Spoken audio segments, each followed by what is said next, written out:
Just stay on. Hey y'all. Y'all see my little intro? I'm trying to like move up in the world a little bit.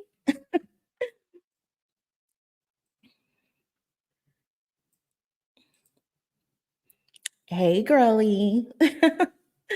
Yeah, we're gonna talk about some Kendrick stuff, of course. Of course. What wouldn't we? Why wouldn't we? Thank you, babe. Thank you. I'm trying to move up in the world, spruce this shit up a little bit.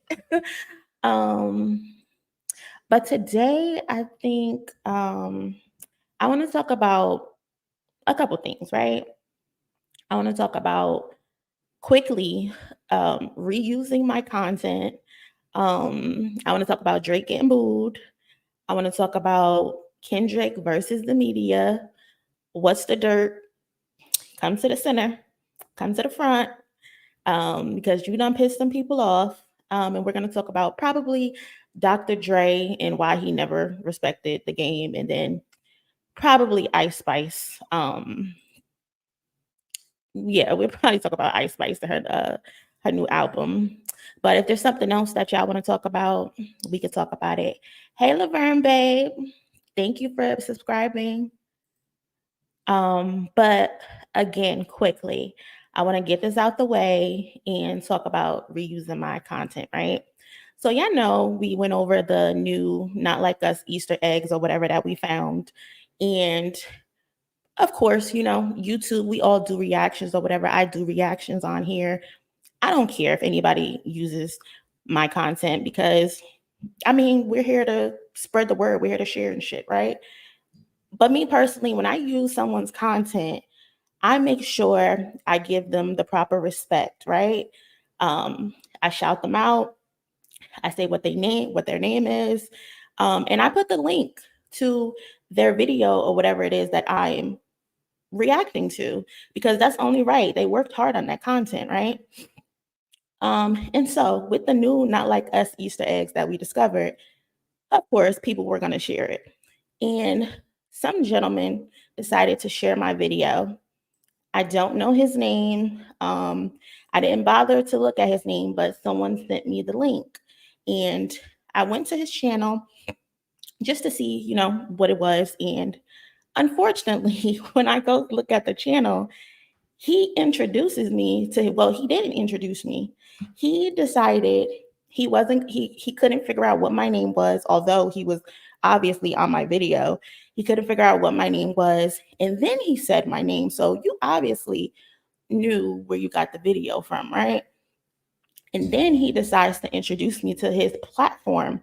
I think he had about 50,000 subscribers. He introduces me to his platform as Big Mama. I know she know how to cook. I'm coming to her house for Thanksgiving and all of that. And I'm just like, that's weird. Why are you introducing me and you talking about cooking? Like, that's very weird. Like, I can get on my platform and I could address your appearance, your accent, your actions, and what you do in your content.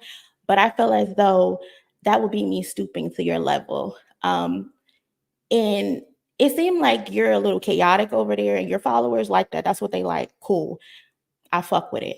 But when you meet people or you simply come across people, you show them respect by asking them their name if you don't know their name, and you address them as you do so, right? You don't address them as their physical appearance.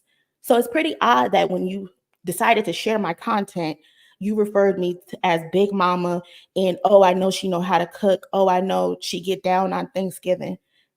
That wasn't necessary. That wasn't right.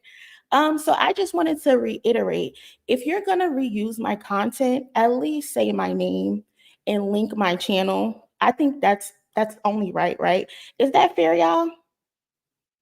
Is that fair?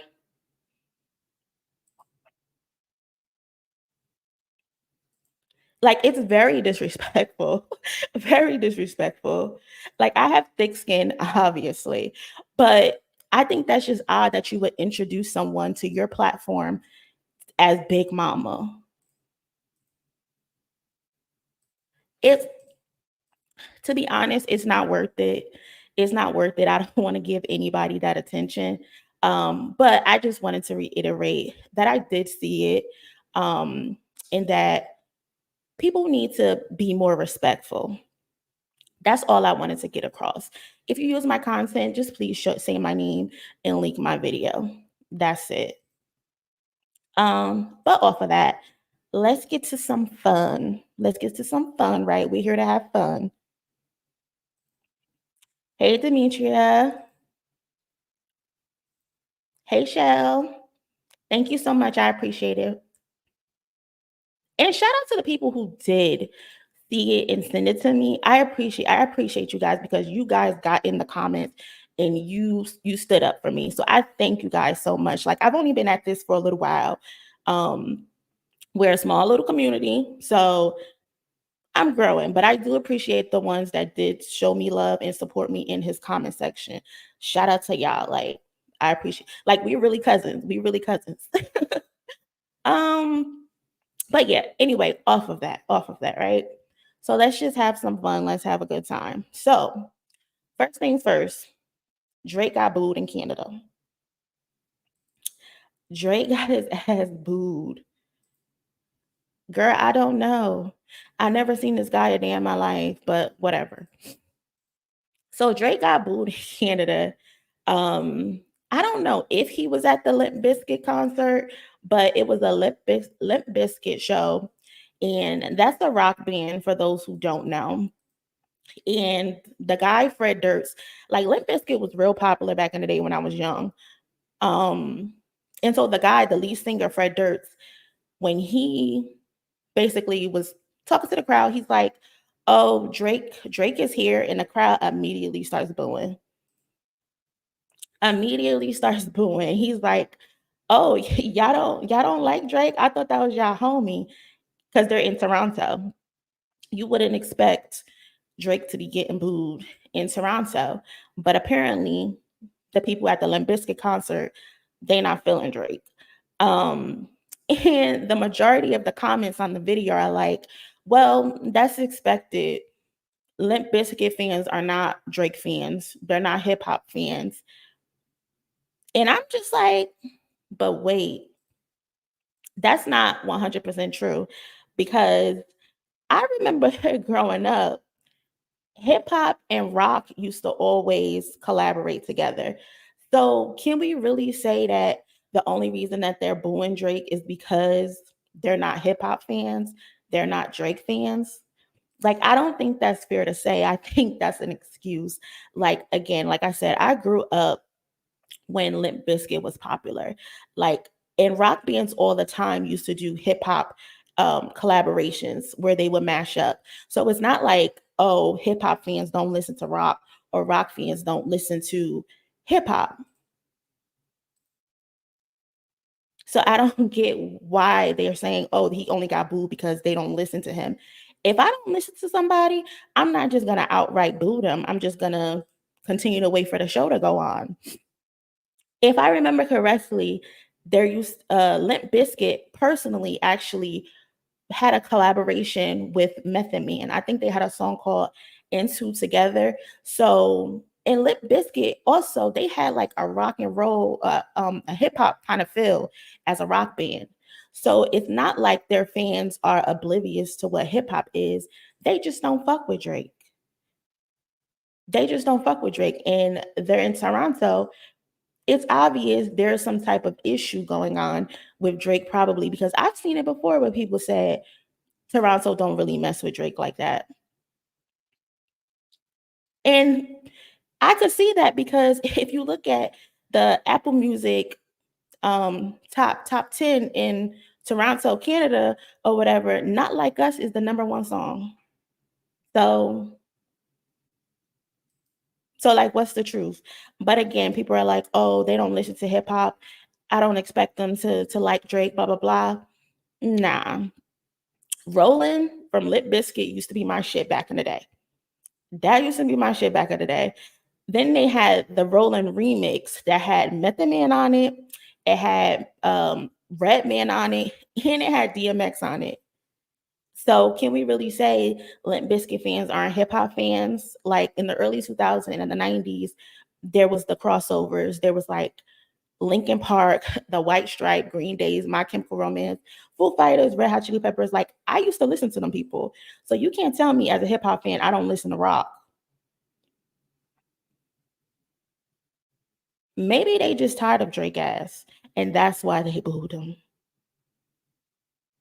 Maybe that's why they booed him. I don't know. But of course, Drake fans want to make excuses, more excuses for him as to why he's getting the treatment that he's been getting lately. Like his music is going, it's not charting, or it'll go on the chart, but then it'll fall right off. There's obviously like some type of shift going on. There's some sort of shift going on. And Drake fans, they're low key panicking. They don't like it. They don't like it. Like you can't keep putting out BS music. Like so far he's 0 for 6. Exactly, Shell. Limp Bizkit used to get off. I know I used to listen to them. I used to listen to them for sure.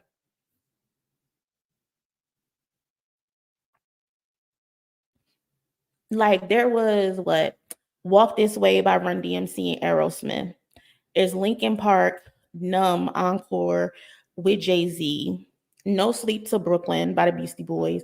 Even Pharrell and NRD had like their rock phase. I remember when I used to wake up for school, MTV used to always play Gym Class Heroes, which was like a rock hip hop group. So saying rock fans don't fuck with hip hop is kind of whack. It's kind of whack. And I just think it's an excuse. It's an excuse as to why those people were booing him. They just don't fuck with him, and that's okay. Not everybody's gonna fuck with you. Not everybody's gonna fuck with you. Hey, girly. Like, not everybody's gonna fuck with you.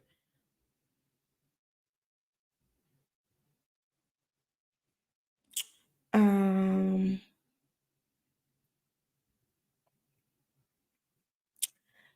I guess we could get into this issue.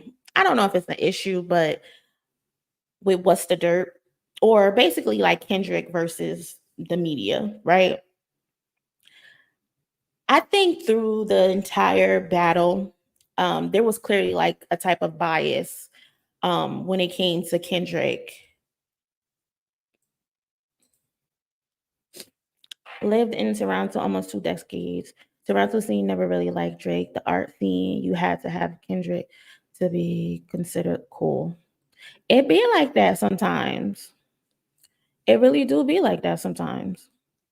Like not everybody's gonna like you just because you're from someone's hometown. It don't work like that.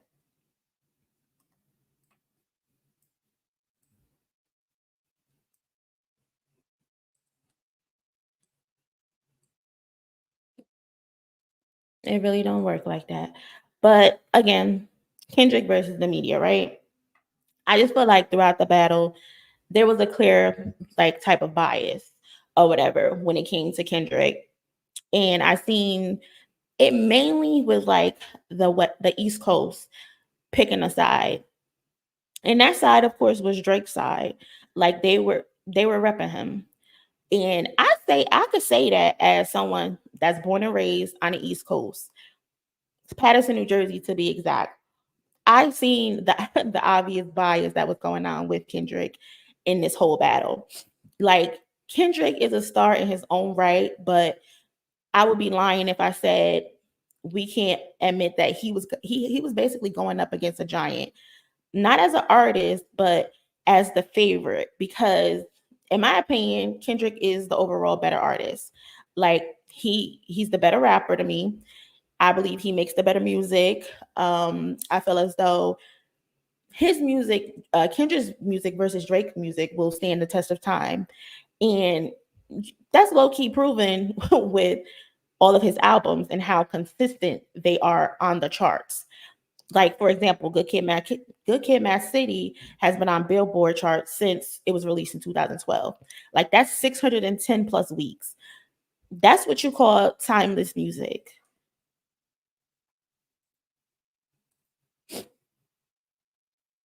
Hey, Miss Bynum. I'm from the East Coast and I'm Team Kendrick. Yeah. Definitely bias, especially the older rappers who last name was 2005. Facts.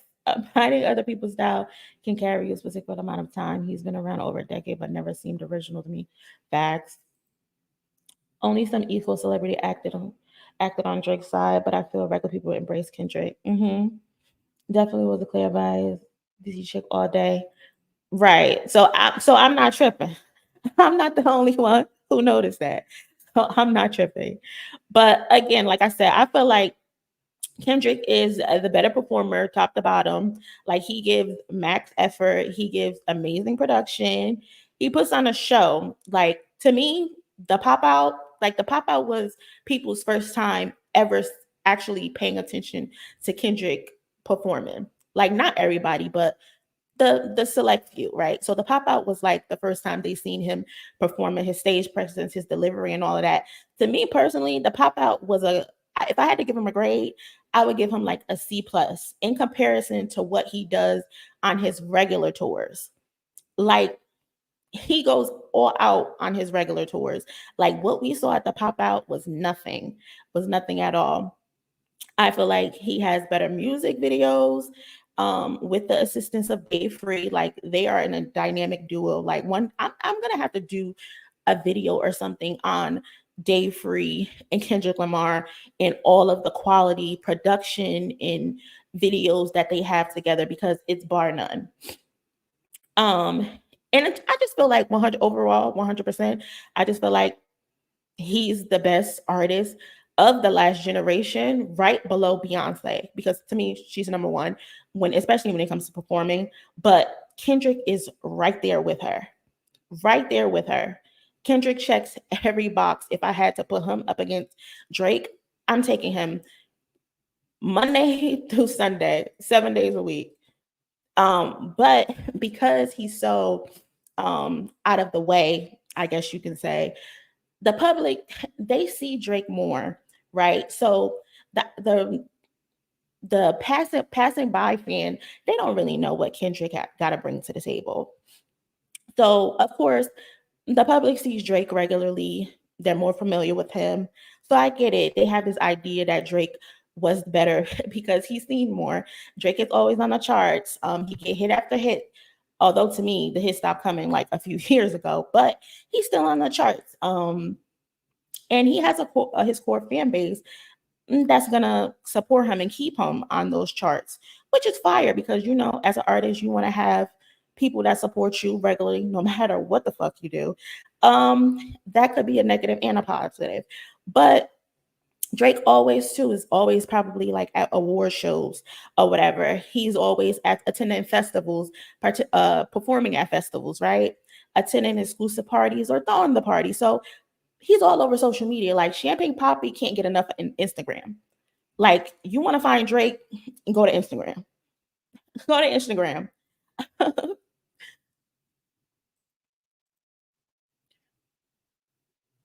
That's so creative. Oh, for sure. But I heard Drake prayed the media off to be by Shell. I would not deny it. I wouldn't. I wouldn't. It would not shock me. It would not shock me. He is. He is. Very handsome. Kendrick is absolutely fantastic. He touches the soul and gets quality music. 100%. Beyonce endorsed Kendrick. Oh, she loved him down.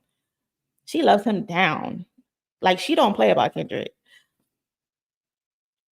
Yes, he's evolved as a performer and his fashion. He puts that shit on before. Kendrick used to go to Ross and get like a flannel and just show the fuck up. Now he takes it serious. Like you can tell on his break, he was getting better. His mental, his physical, and he was revamping himself. You could tell he was massively disrespectful. I'm so sorry. Yeah. Uh-huh.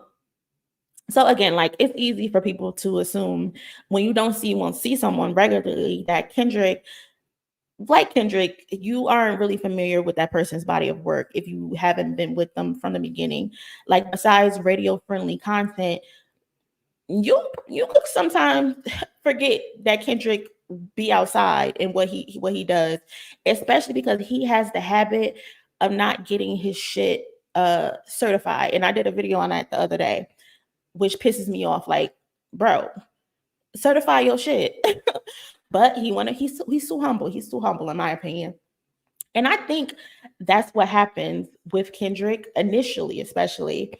I think Drake even forgot like who the fuck he was fucking with. Like I think Drake really forgot who he was fucking with and he started smelling himself. So let's take it back a little bit to the beginning, right? First person shooter happened. They talking about the big three.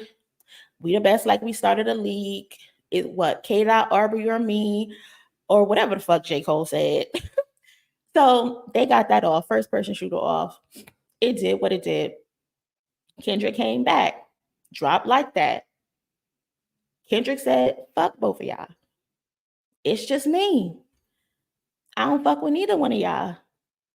I really don't fuck with you, Drake. J. Cole, I might be mad at you.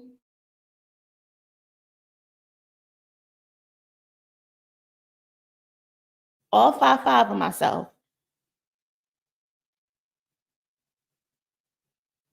I don't give a fuck about no big three. I give a fuck about Kendrick. He basically let his balls hang, right? So like that drop, and it literally shifted shit. Even though Drake and Kendrick specifically have been tussling for a decade, like, all right, it was on. Like Kendrick felt like, okay, enough is enough.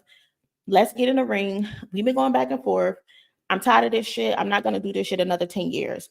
I'm not gonna do this shit for another decade. Let's get in the booth. Let's take it there. Right? Rightfully so. And during that time frame, right? After not like us drop, Charlemagne is like Drake doesn't really need to respond. If anybody needs to respond, J. Cole need to respond. And we all seen how that went. But I think it's funny how Charlemagne is like, well, Drake don't even really need to respond because he don't need to respond, just like J. Cole respond. And I'm like, no, we can't let him weasel his way out of this.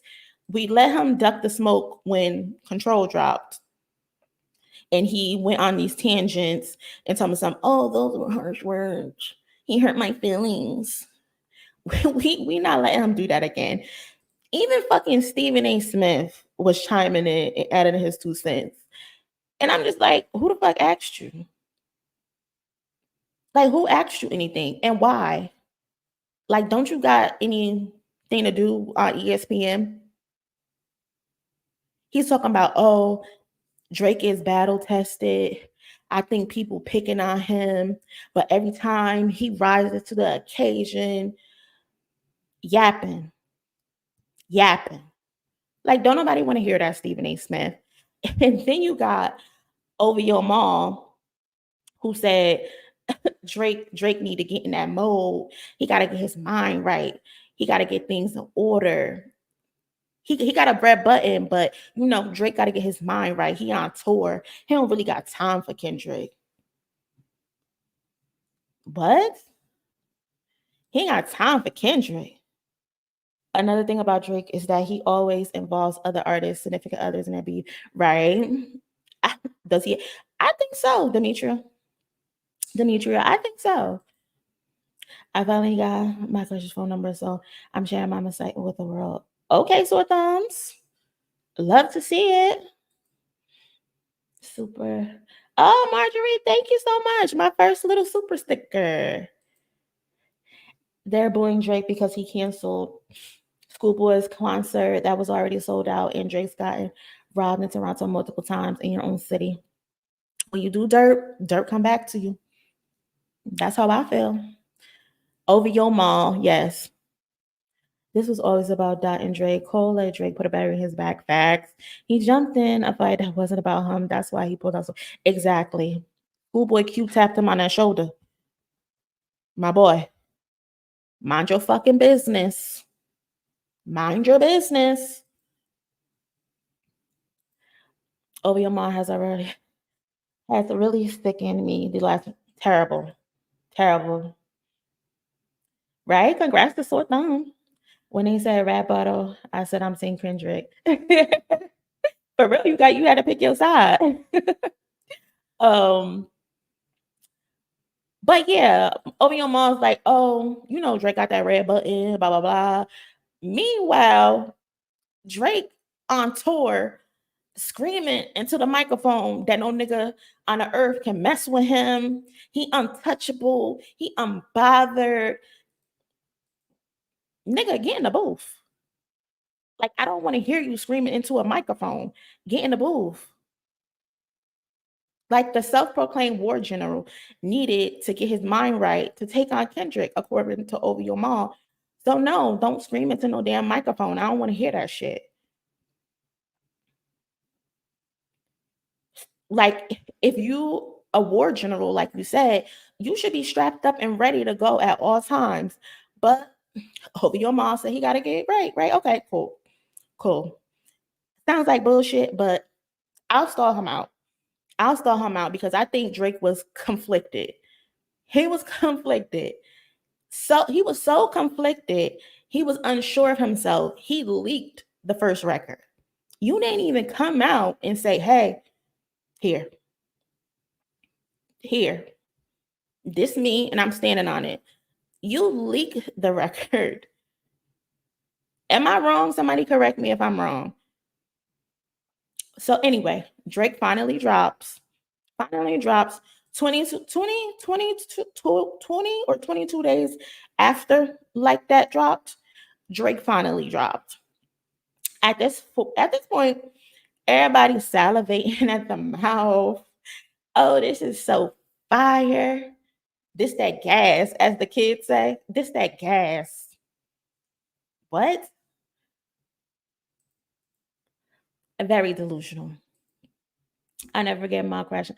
Oh my God, girl. Embarrass herself. I can't believe Maul is related to Biggs, Jay-Z's right hand man. Maul is related to him. If I was Biggs, I would disown Maul the way he acted during this whole thing. I would disown him.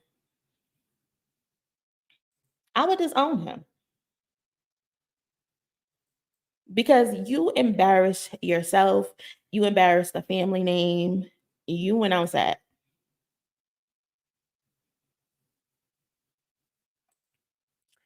Like, you just went out so sad behind this whole thing for nothing. Like, you couldn't be objective like Rory was in the beginning. Um, but yeah, like I said, people was gassing it. And remember, the first record, people weren't even sure that if it was actually Drake. They're like, is this him? Like, because like who leaks their own diss record? Like, where the confidence at, War General? Where's the confidence at? And then he comes back again with that AI bullshit that was later taken down by Tupac's estate. Get that shit out of here. Get that bullshit out of here, Drake. And then you got Tupac rapping in your cadence, sounding like you. Like, if you're gonna get creative, get creative. You were supposed to write the verse in Tupac's cadence. You had Tupac sounding like you, Drake. And then you get AI Snoop Dogg. Snoop Dogg ain't dead. Like, what is we doing? Like, what is we doing? So then, right. So nonetheless, he dropped J. Cole somewhere riding a bike, hiding at the beach or something. Smart man though. Smart man. He made an executive business decision to get the fuck out of Dodge. Get the fuck out of Dodge. J. Cole was smart. Lupe has an underrated embarrassment. I'm so disappointed in Lupe. Like, it's not even funny. Like, he gives me the ick.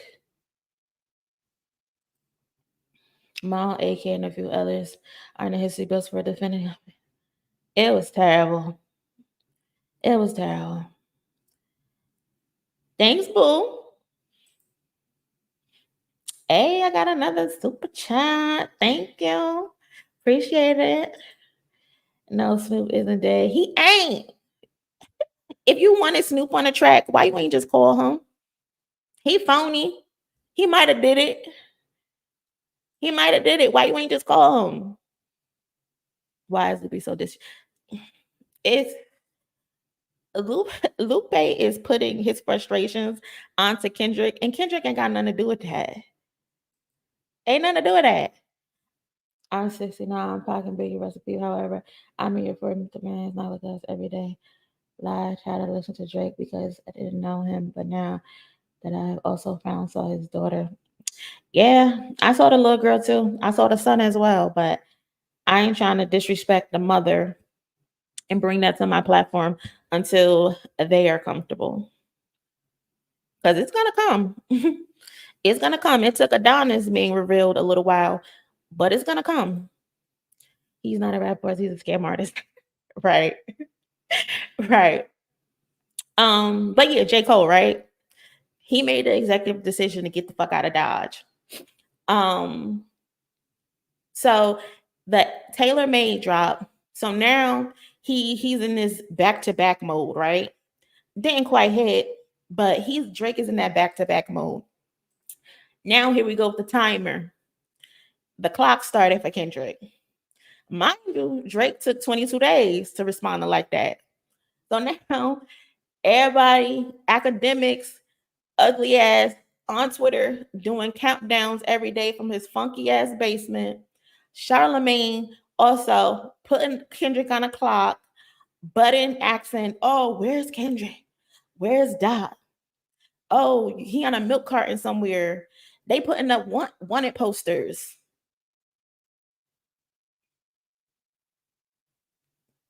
What? They talking about Kendrick is ducking. Kendrick is ducking all the smoke because he didn't respond yet. He didn't respond yet. Hey, Bella. Hey, Kim. Thank you for is this called a super chat? Y'all, I'm new to getting some of this stuff, so I appreciate you though. On top of who's your top 5 rappers. My top 5 rappers is Jay-Z, Kendrick Lamar, Jadakiss, Biggie, and Little Kim. I'm from the East Coast, so I'm a little biased, but I got the West Coast in here too, with Kendrick being number 2. But those are my top 5s. Euphoria was originally 9 minutes long. That's what I heard. That's what I heard.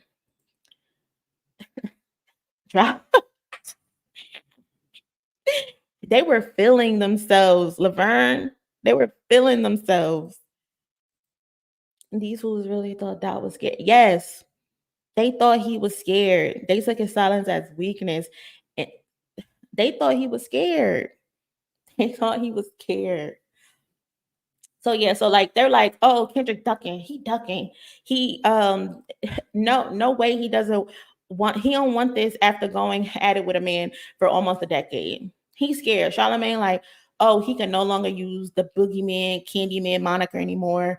Drake is up, Drake is winning. They said Kendrick was in a dark room banging a number 2 pencil to his head because he had absolutely nothing for Drake. That's how much they was disrespecting this man. They were disrespecting him. Allegedly, the moms are between 13 and 15. I can't support him. I don't like him as a better, but I do wish he all his kids together. Level up, do for the kids. Now, them being underage, I did hear that, but I don't know if that's true. But I did hear that. Which is why the NDAs and all of that were involved. But again, we can't say it 100% for sure, right? Because we don't really fucking know. But I have faith that it'll be revealed. But we just gonna have to wait. We just gonna have to wait. We just gonna have to wait. Um, but then who else was talking shit? Who else was talking shit? I think Fat Joe. Fat Joe said it was over. Fat Joe said Kendrick is not responding. He took too long. He took too long. Even the game, who we probably gonna talk about later. Even the game was on social media riding with Drake. Like, and this ain't the first time the game has allowed Drake to disrespect Kendrick. First time it was him letting him they did that video. I think it's called For Free or something like that.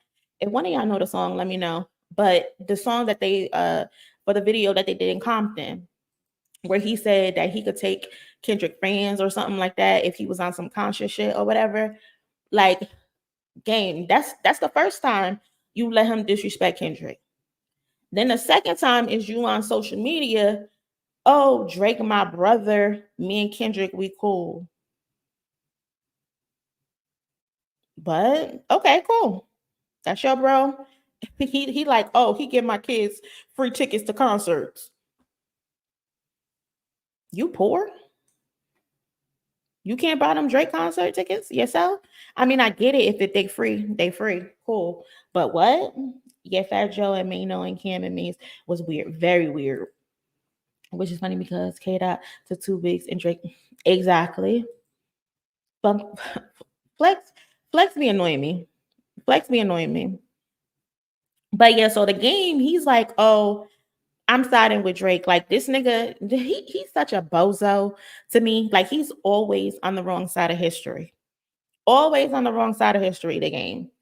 Like, you are you're embarrassing repeatedly. And I low key, I think there's like some type of jealousy when it comes to the game and how Kendrick basically passed him up because the game, you were supposed to be a way bigger artist. Same way with Lupe. But game, you were supposed to be a way bigger artist. You were supposed to be the face of the West Coast at one point, right? You was the product of Dr. Dre. You was on G Unit, but you had whatever it is that you had going on is what you had going on. When they crowned Kendrick the king of the West, you was there and you was hugged up on him, but I could sense the fake. I could sense the fake. But anyway, back on the topic, right? Kendrick still had to respond, but on the 17th day he rose. Kendrick is funny as fuck because he keep using 17 references. He keep using 17 references. He's funny as fuck.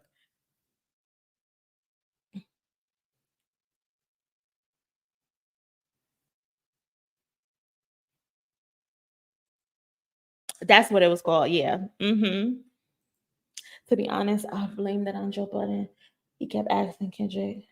He kept saying Kendrick's right slow, and the others took the bait. But Joe did come back and say he was lying. Joe is he's something. He usually be right, but other than that, terrible person. Drake Lincoln with 50. So expect no game to last for a minute. That would explain why he hide his kids. Wow. Yeah. TS, don't quote us. We just gonna say allegedly. I ain't trying to get sued. I was okay with some girl say he was handy. His grind to Kendrick for the West Coast rap master, yada yada. The game face was crazy. I'm glad I'm not the only one who peeped it. Then again, wonders why there wasn't an invite. Yeah. Stand your ass outside, bozo. It ain't be acting oblivious too. Claim he didn't know Jake was coming. He's such a bullshitter. That Wagwan was low key. No. I was gonna say Drake's new song, low key sounds like um the J. Cole Grippy song that he put out. Just a little bit slower. One of those new songs he put out with that producer. But when it came out and said What is it? The braids? I hurt your feelings. You don't want to work with me no more. Okay. Right. Why everybody's so jealous of Kendrick? Little Kendrick.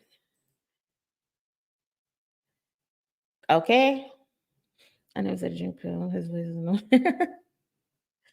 Right. That's what I said. But yeah, so like he finally he got up on the 17th day, right? Drake took 22 days to respond. Kendrick took 17 days. But according to them, it was over. It was over. We get Euphoria on a random ass Tuesday. I think he uploaded it East Coast time like 8:24 in the morning. And me personally, if I line up all the songs, to me, Euphoria is the best rap song, period. Throughout the entire battle. Not Like Us is the hit, but to me, to Monie, Euphoria is the supreme. Euphoria is that girl. To me, Kendrick left Earth. All three parts. All three parts broke this man down limb by limb. I never seen someone get dissected this way. Like he was cooking.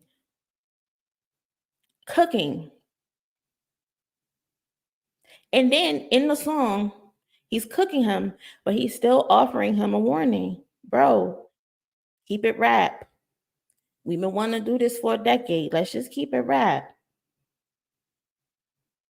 Euphoria to me is so fire that I think it can win a Grammy. Not Like Us is gonna get a Grammy. Like That is gonna get a Grammy. I think he's gonna get another Grammy for Euphoria as well. Kendrick going 3 for 3. And Drake, I'm sorry. We know how you feel about Kendrick sweeping you every award season. I know how you feel. Kendrick just opened his mouth. Somebody give him a Grammy right now. You sound very bitter saying that. Work on your craft. Work on your artistry. Work on your performance. And you might too can get a Grammy. Euphoria is so fire. So fire. I'm from the Bronx. Nobody listens to or respects Fat Joe unless you like Sparrow. Yeah, I ain't bumped Fat Joe in a while. I think what his last hit was like All the Way Up with Remy. And then they kind of got a Jay-Z feature, but then they took the feature off. Euphoria, easy to best this. Exactly. Euphoria is a masterpiece. Masterpiece. When Kendrick was at the pop out and he was performing it for the first time and he messed up a few, I'm in the background like, Kendrick, that's okay. Pass me the mic. Pass me the mic. I'm a cook. I'm a cook the performance. Pass me the mic. I be in here rapping Euphoria like I wrote the shit. I be rapping it like I wrote it. Um, Tanisha, I just think 50 Cent is just being 50 Cent. Like he never stands on a side. 50 Cent is basically all about making money. So he'll fuck with anybody to make money. Like he don't care. And he's messy too. And people are like, oh, Kendrick was featured on Power, blah, blah, blah. That means nothing. That means nothing. Kendrick showed up, did a job, and went home. I hope Kendrick talks about the hate he received during the battle on his upcoming album. He actually, I have a video that I need to show y'all um, about him responding to the how the media was treating him. I'm a play it in a couple minutes. J. Cole deserves better than Strictly Dickly. Grippy. J. Cole was wilding. Before it really was something. Uh, the Supreme. The Supreme. Facts. Kendrick got a lot of hate. I know some of Drake's stand don't always talk. Are you asking if he got a lot of hate? He absolutely got a lot of hate. especially for from the media. They weren't giving him a chance. He looks amazing these days. Kendrick was never ugly, but you can tell he just didn't give a fuck back in the day. Like he cleaned up very well when he put the effort into it. Today, Whitney,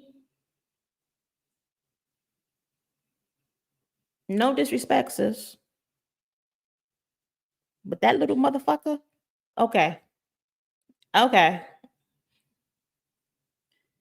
and I think also it's his demeanor. He's short, but his demeanor makes him appear larger than life, and women love that. All the present memorable, so many quotables.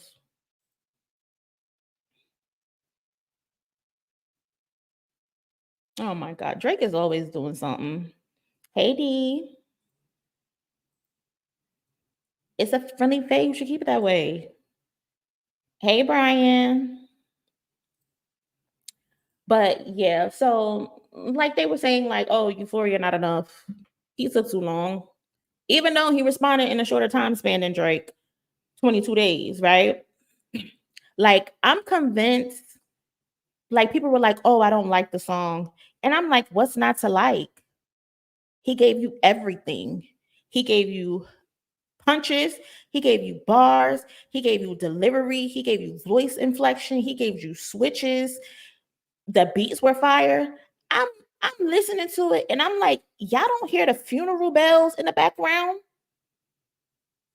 Like y'all don't hear that? Like he took his time with that. But I personally, I'm convinced that a lot of people listen to the introduction because it was so slow and because it was so mellow. And Kendrick's like, don't tell no lie about me. I won't tell no truth on you. We could keep it simple. We could keep it cool. And they're like, nah, that's not what I want to hear. I low key believe a lot of people who believe Euphoria was not good did not listen to the whole song.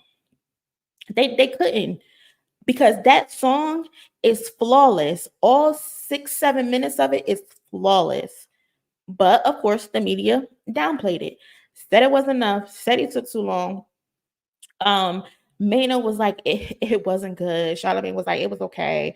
Envy, weirdo, he's like, he wasn't fucking with it. Mason Cam, just embarrassing. I used to love Cameron. I used to love Dipset. My cousin was the biggest Mace fan in the world. Like, them two, so disappointing throughout this entire thing. Like I remember in 2005 in Patterson, New Jersey, Dipset had its own personal store called Dip Shack. Me and my cousins all went downtown, walked downtown to go to this store opening. Like we love Dipset. So for him to get on here during one of the biggest battles of the last however long, and they acted the way that they acted, but I get it. They got connections to Drake. Like they're not gonna be for real. Like they were laughing and like trying to chuckle their way through them discussing the the bars. And I'm like, where they do that at? Like there's even a podcast, right? Called What You Thought. It's based in New York that I watch. Um, and I think Meet the Grams dropped while they was live. Y'all know they didn't even listen to it. Like they heard the beat, heard a couple bars, and then they wouldn't even finish listening to it. Like, how can you be objective if you don't listen to the material straight through? Like, that's not fair. Like, they literally turn the music off. You know what? Let me see if I can find the video because it baffled me. Like, it blew my mind.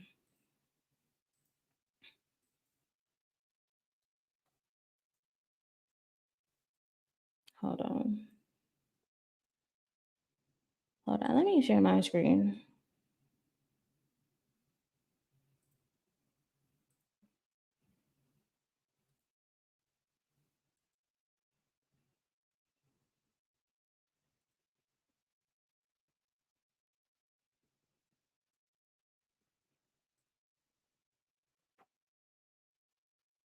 So like they start the episode off, right? And they're like, oh, Family Matters just dropped.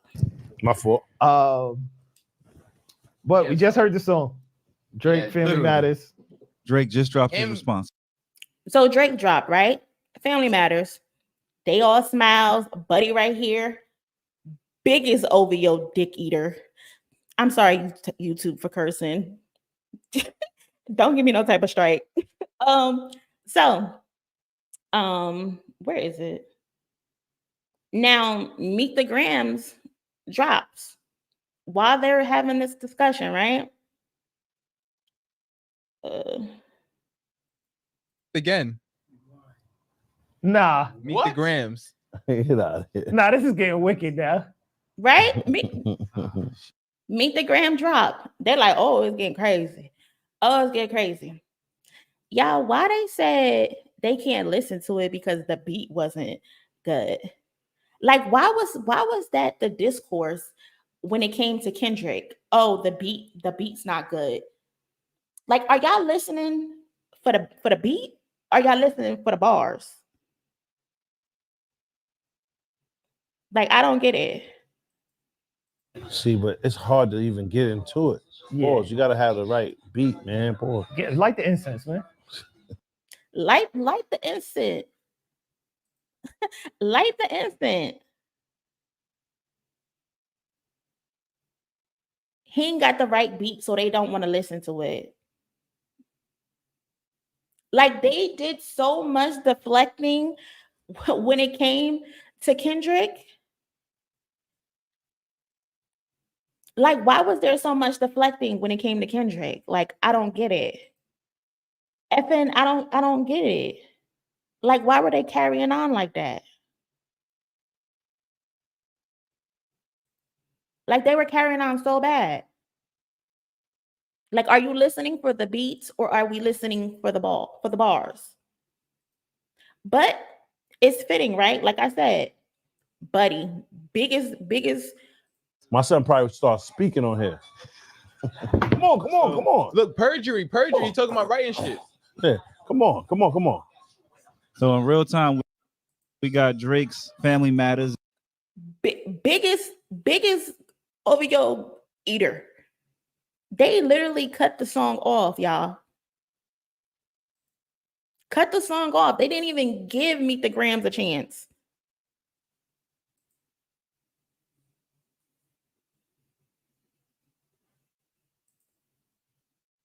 Didn't even give him a chance. Did not give him a chance. Like, how are we being objective if you only listen to one side of everything? You don't give Kendrick a chance. The East Coast was embarrassing throughout all of this. Like, I hated it here.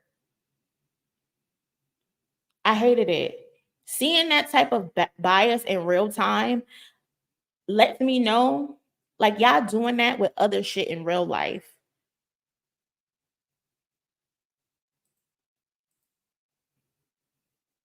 Right. Like, that shit was so embarrassing. Like, y'all couldn't even, when people ask who won, like, y'all can't even give straight faces. Gilly, another one. When they asked him who won, he couldn't even look in the camera when saying the song was okay. Couldn't even look in the camera. Everyone downplaying what he presented to appease Drake and keep personal and work relationships.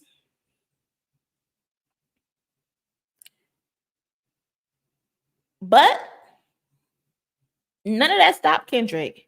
He said, okay, that's how y'all feel. I'm a bomb on this nigga head again. We got 616 in LA. Now, if y'all watch the What's the Dirt breakdown, and I'm going to talk about What's the Dirt later, but y'all watch the breakdown, right?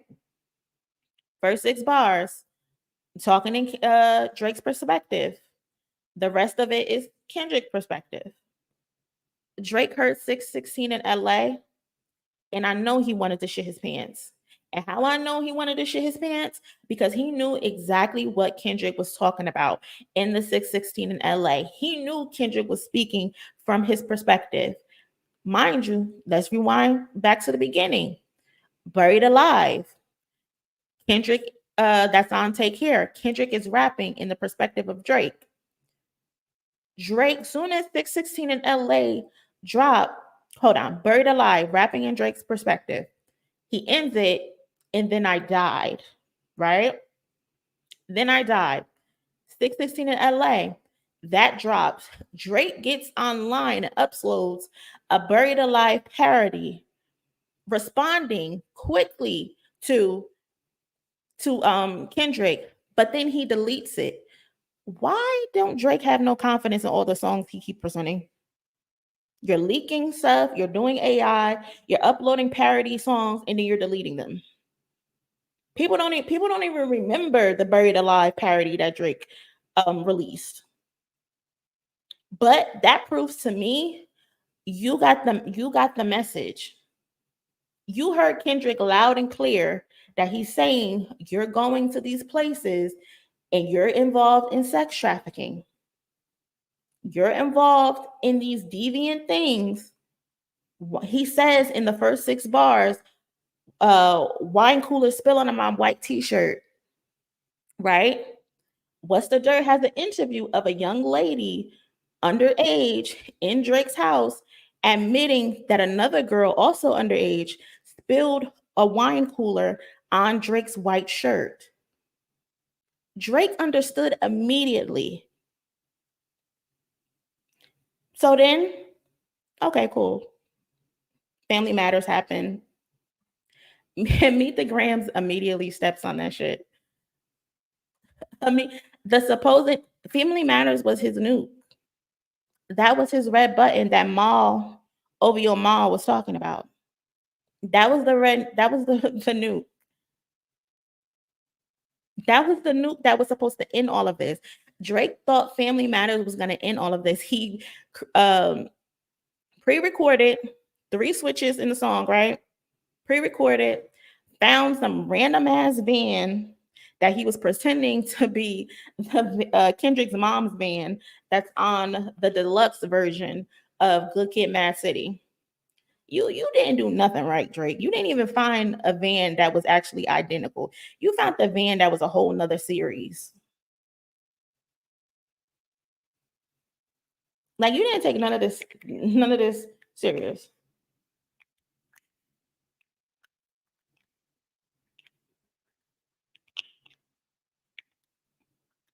So yeah, meet the Grams steps on his shit.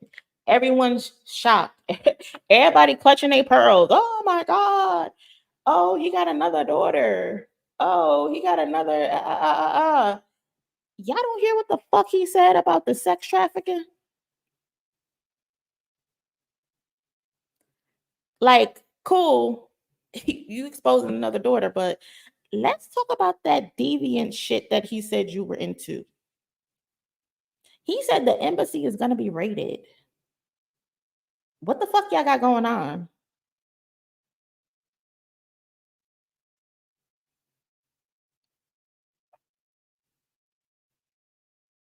Like, I don't give a damn about the daughter. If she's real or if she's not real, cool. Let's talk about the other sinister shit that he spoke on. But everybody focused on the daughter. Everybody shell shocked. Everybody clutching their pearls. Media, they're like, oh, cool. They want to give him a little bit of props. they don't want to say he cooking, but they want to give him a little bit of props. And they only doing that because social media is calling the asses out. Social media picking up on the obvious bias. Now y'all getting pressure put on y'all. Y'all can't keep walking around lying and getting in front of these mics and lying and saying Drake is up when he not up.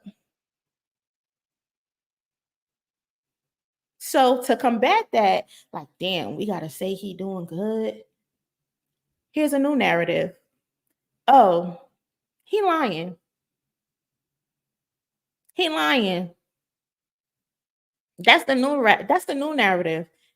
Can we accept this song? We don't know if it's true.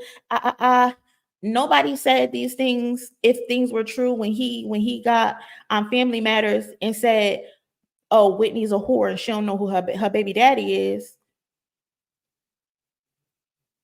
No one said Drake was lying. Kendrick be beating the shit out of her. But y'all want him to prove, y'all want Kendrick got to prove himself. Like, it's not fair, it's not equal. Y'all picking and choosing. Y'all picking and choosing. If it's gonna be one way on one end, it gotta be the same way on the other end.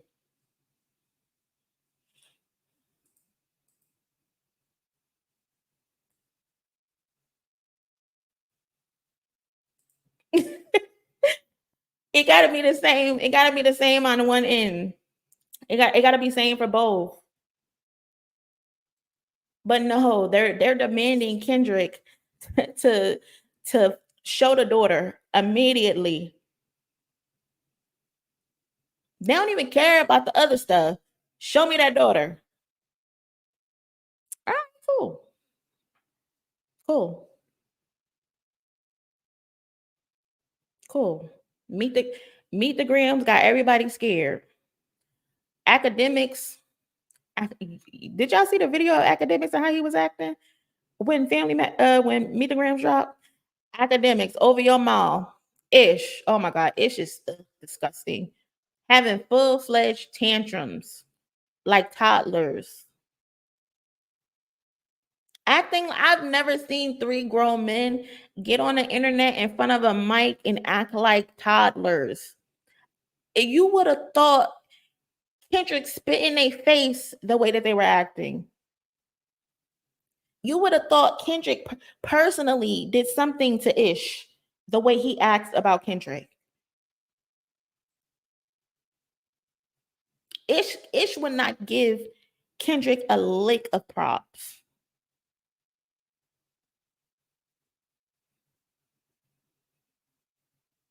Like, Maul was really in that little podcast studio room screaming at the top of his lungs.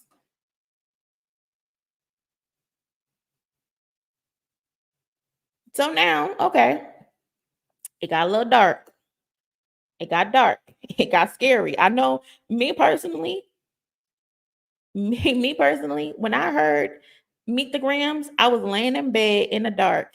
I had to turn the fucking lights on. I had to turn the lights on. It got real fucking scary quickly. It got scary quickly. Ish is the same as Drake.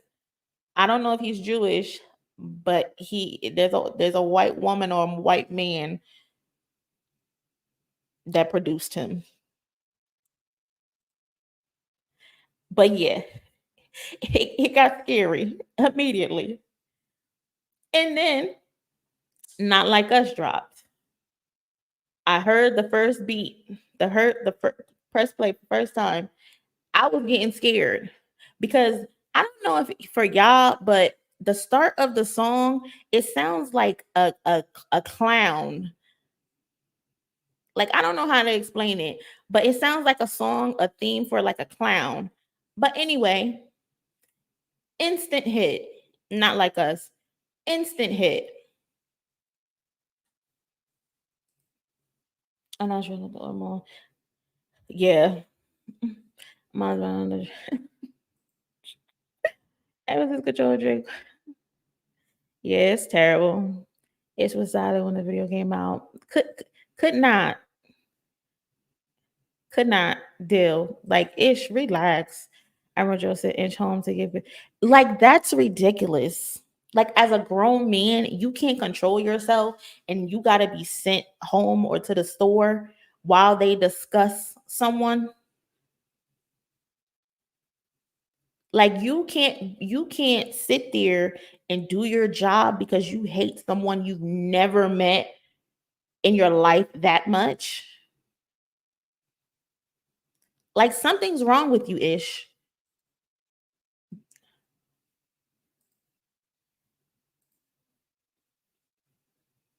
Yeah. Brian, real spooky.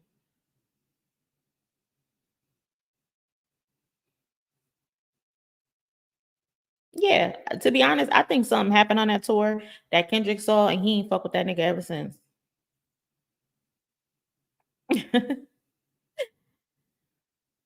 Yeah. Mm-hmm.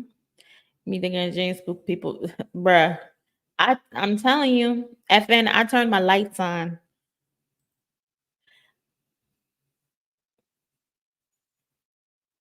I think Taylor's producer is Jack Dorsey. But yeah, Alchemist did produce Meet the Grams. I think Taylor's producer produced 616 in LA. Oh, there was very telling. Yeah. Mm-hmm. Masterpiece. Like, yes, yes, yes, yes, yes. That's exactly what it reminded me of. Oh my God. They were grasping at so many straws. Said the man was saying basic jokes. Said the man was stealing from Twitter, that he got bots from Spotify. Drake, you love Spotify. Just before the battle even started, you had a bunch of billboards from Spotify. Now all of a sudden you don't like Spotify. Why nobody never brings up when it comes to bots? Why no one ever bring up Apple Music? Because you can't bot Apple Music. And guess what? Kendrick has been #1 on Apple Music for the past 40 some days, probably even longer than that. But they never bring up Apple Music when it comes to bots. They always bring up Spotify because you know the game, Drake. You use it. You benefit from it. You benefited from it. You abuse it. That's why you want to keep bringing up Spotify, but you can't bring up Apple Music. He's #1 on Apple Music. He's #1 on Spotify. Make it make sense.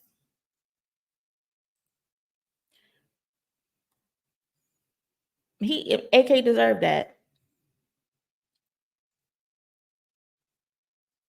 Yeah, I didn't like that. Kai has been objective throughout this entire battle. He's giving Kendrick his props. But him previewing that song the other day, it was so forced. So forced.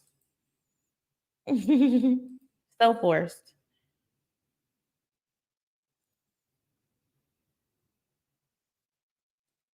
He's 0 for 6.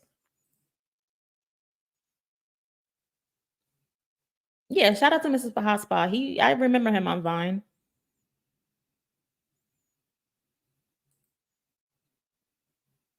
Yep. Yep. So not like us, goes #1. Euphoria debuts at #3. To be honest, I think Euphoria could have debuted at #1 as well.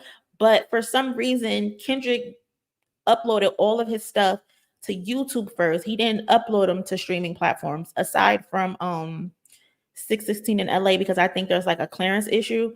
But he didn't immediately upload those songs to streaming platforms. So Euphoria was behind a couple days, but it still debuted at #3. I think it could have went #1.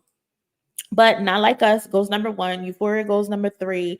Meet the Grams debuted at, I think, somewhere between the top 25, the top 30 or something like that. I think Family Matters also debuted at #7, but it plummeted off the top 100 after about 4 weeks ago. We haven't seen it since. Like, Drake has been consistently putting out bullshit ever since this battle has ended. They've been features, but he's 0 for 6 on all the features. He told us he's getting back to the summer vibes. Bro, in a couple days, it's going to be August. Summer over. Summer over. Where the summer vibes at? Summer's over. I think that man is scared to drop because he doesn't know what the response is going to be. So he keep releasing all these features to test the waters. Don't be scared, Drake. Don't be scared. Don't be scared. Drop, drop, drop, drop. Show us something. Show us that you're the king. Prove us wrong. I would love to see you prove us wrong. But anyway, so now the funniest part of this entire thing is with the media. Drake never had a chance to win. What?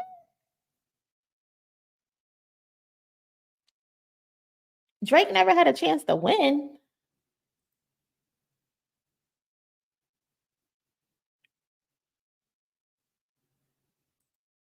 Had to. Had to mean winner. Had to. Yeah, that's what I'm saying. Drop, Drake. Drop. Don't be scared. You have to drop. Because you got to play Lucian back that long. You got to drop. I was trying to keep it PG.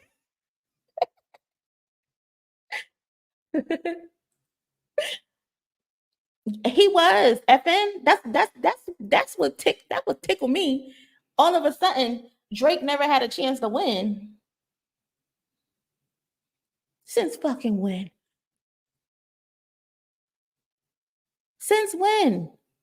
Since they told Kendrick, stay in the fucking basement. It's too late, nigga. Don't even come out the basement. Clowning Kendrick. Clowning him. Flop. She racist too.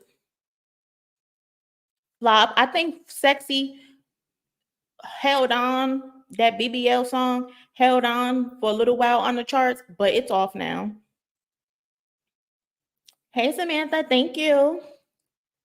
Spiraling. He's scared. I told my homeboy the same thing. Kendrick stole some stuff from Drake. Yeah, had to. Had to. But yeah, the new narrative now is it went from Kendrick, don't drop. You taking too damn long. To now, Drake never had a chance to win. He was deemed the loser from the start. From the start, Drake was the loser in all of this. Academics who was beating his chest.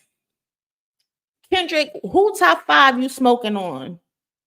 That's what academics said. Kendrick, who top 5 you smoking on? Academics said Kendrick was in a lose-lose situation. Little Yachty said Drake never had a shot to win. Everyone was on on Kendrick's side from day one, according to Little Yachty. Then you have Charlemagne who was saying, "Oh, Kendrick, you can't use the boogeyman moniker no more if you don't say nothing." Charlemagne and Boosie said, "Oh, the beef went too far because of the things that Kendrick said." Because of the things that Kendrick said, ignoring the fact that it was Drake who brought up Whitney first. I keep some bodyguards like Whitney. Kendrick told you, bro, in Euphoria, keep my wife's name out your mouth. This a friendly fade. You should keep it that way. Don't speak on the family, Crody. It could get deep in the family, Crody. Talk about me and my family, Crody. Someone gonna bleed in your family, Crody. He told you this in Euphoria. He told you this. He told you this. But no, you mention her again. You mention her again in Family Matters. Now, this time, you really disrespecting her. You really disrespecting her because you said this man beat her ass regularly. You essentially called this woman a whore, unsure of who her baby father was. Whitney don't know who Enoch's father is, according to Drake. This is what he said on Family Matters. Once you do that, all bets are off. It's up and it's stuck at that point because you disrespecting this man's woman. You basically said this girl get around, she's sleeping with the team, and Dave Free, Kendrick's best friend, the man who gave Top Kendrick's mixtape. So Dave Free is really responsible for Kendrick Lamar. You're saying this woman slept with Dave Free and he's Enoch's father. You wholeheartedly disrespected this woman for no reason.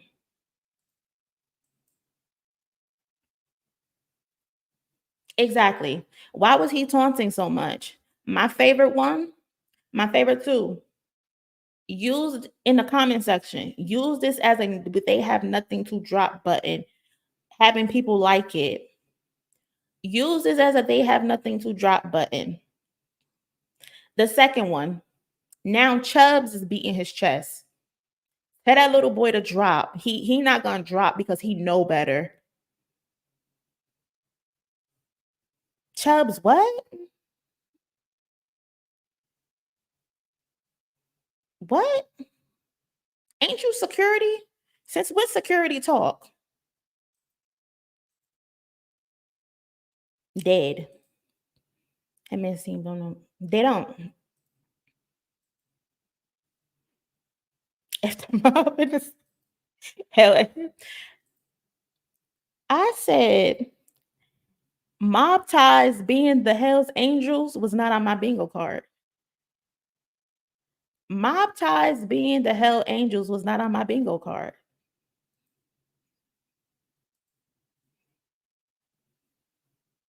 I saw that.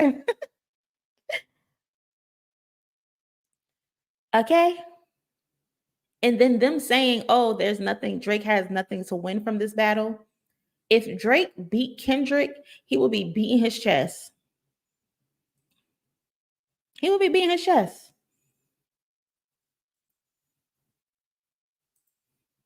Drake really believe his popularity will win. Yeah. Yep. Mm-hmm. So legendary. I advise anybody who's never seen it to watch it on Amazon Prime. Camila Cabello. Yeah, she's a racist. She used to be in Fifth Harmony. Is it Fifth Harmony? I think. Yeah. And she apparently said racist stuff about Normani. Normani, who in which is featured in Baby Keem and Kendrick's Family Ties video. So that was kind of funny that Drake would feature with her, knowing Kendrick has a relationship with Normani, who Camilla was accused of saying racist shit about. But that's another story.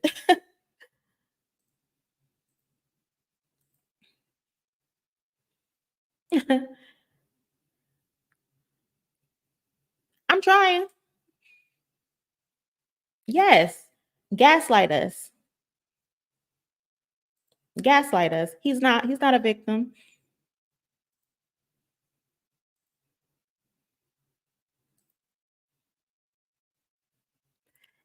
Bro, they're grasping at straws because if it's such the best song out of all of this, why y'all let it fall off a Billboard? Y'all not even streaming the song. Y'all not even streaming the song. Best song, but y'all not even listening to it. Euphoria, best song, best song. Number one. Not Like Us, mega hit. Out of there. But Euphoria is the best rap song throughout the entire beef. I think 616 in LA is the most important song because it did its job and it struck a nerve and it spooked Drake. People don't even realize it. It spooked him. They want to live through him. If you notice, the majority of Drake fans, a good majority of them are fat and they look like him. The men, and they look like him. They look almost similar to him or have like the same features the beard. Like, I'm telling you, it's weird. Like, if they could fuck Drake, they probably would.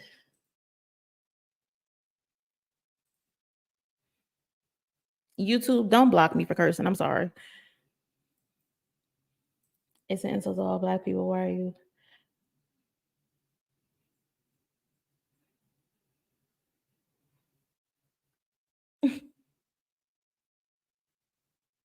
You never. I can't wait to see who his first interview is going to be. Y'all, Kendrick hasn't said shit to us. In the last 3 months, Kendrick hasn't said a word to us. Have y'all noticed that? Granted, he gave us the pop out and he gave us a Not Like Us video, but he hasn't said a fucking word. All he did was post links and get the fuck out of Dodge. He didn't even post a link to the Not Like Us music video. Dave free posted it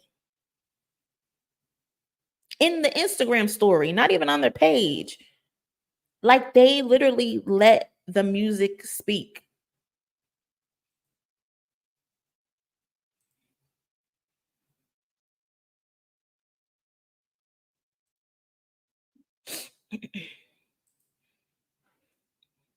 Yeah, it's weird. Yeah, that killed me, Laverne, because the cat name is Crody. So I said, so you basically calling him a pussy, Kendrick? You basically calling him a pussy.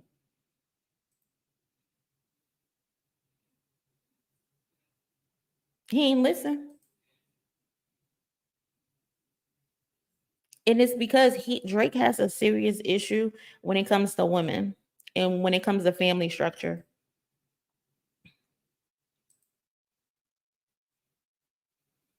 Yep.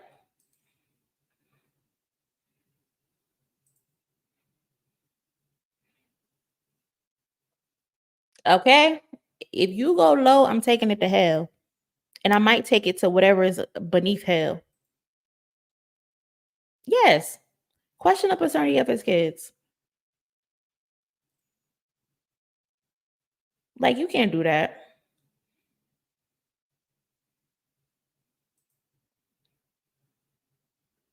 Thank you. We here. We here with it.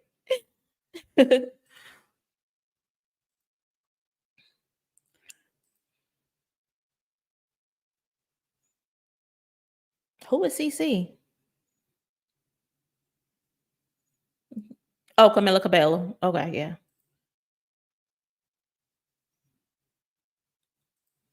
When was the first show to pick up money on a yacht? Yeah.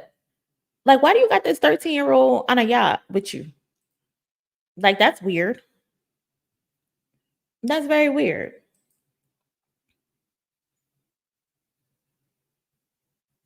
That's so weird. But yeah, so he's like, oh, your son ain't yours. Your son is Dave Freeze. Whitney be cheating on you. And you be beating her because you short. Like, what? Like, Kendrick asked you, don't bring up my family, bro. So I don't get how Charlamagne and Boosie and other people are like, Kendrick is the one who took it too far. Like, y'all continue to move the goalpost after every drop. It was something new. First, it was Kendrick took too long. Then it was, oh, you don't like his beats. Then it was, oh, he needs to prove the stuff that he's saying.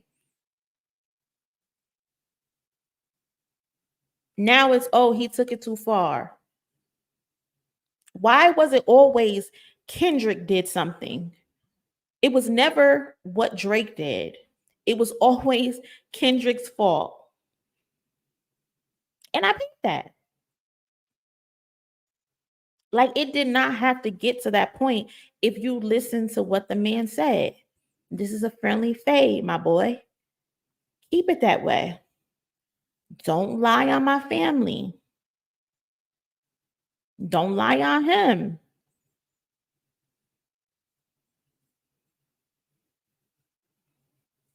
Now it's, oh, he got nothing to gain going up against Kendrick.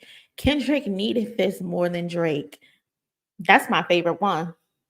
Kendrick needed this more than Drake. That's my favorite one. Like, they started acting like Kendrick is this SoundCloud rapper. Like, are y'all forgetting we here because they mentioned him in first person shooter as a part of the big three?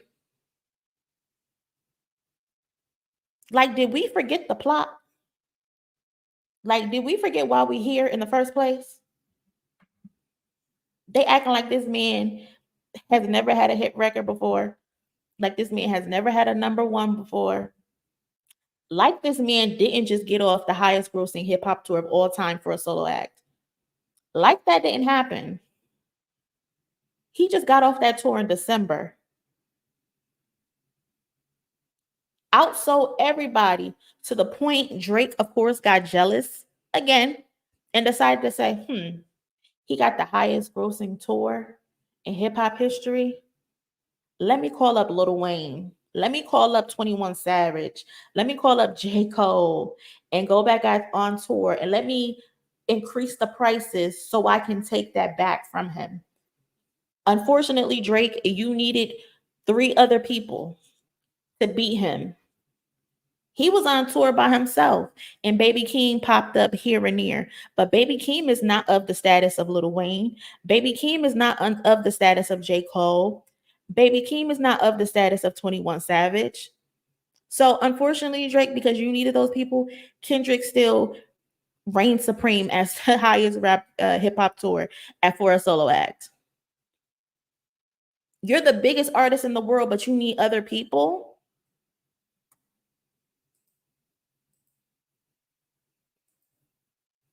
That's crazy.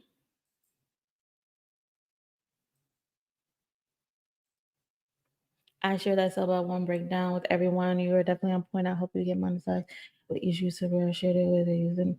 Thank you. I appreciate it. Thank you so much for the donation. We had a little issue with somebody using the video, but everybody else showed me support. So I appreciate it. But thank you again. But yeah, so it's like y'all acting like this dude is just a nobody. And I don't get that. Like I don't get it. Like, every time when it came to Kendrick, there was a new narrative. Kendrick needed this more than Drake. So then, Not Like Us going crazy, in all types of clubs, everybody singing it.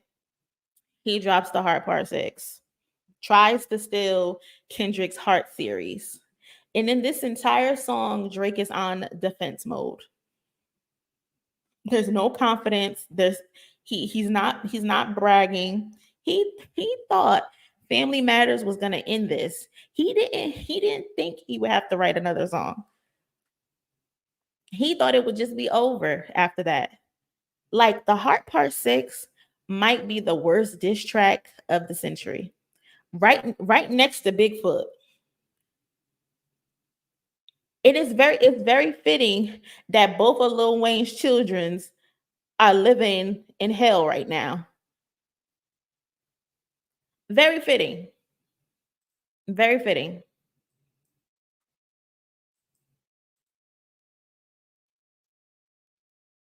Yeah. I don't know how to hog tie. Remember he told Gail that? I don't know how to hog tie. That man said, I'm fighting for my life. Okay. Day by day.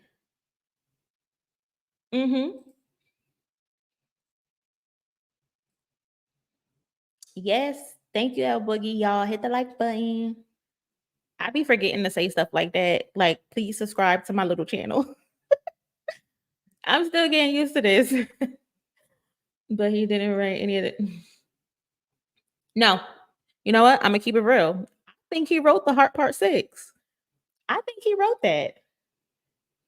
I think he fired everyone after Meet the Grams, and he went in the booth and he wrote the Heart Part 6 himself because it didn't make sense. It was a bunch of contradictions. Yep. They did.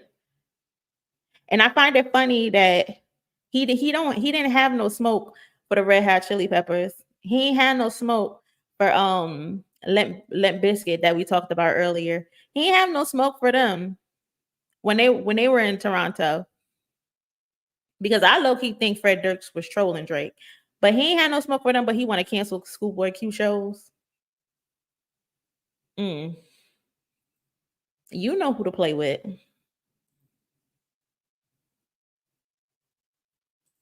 Yeah.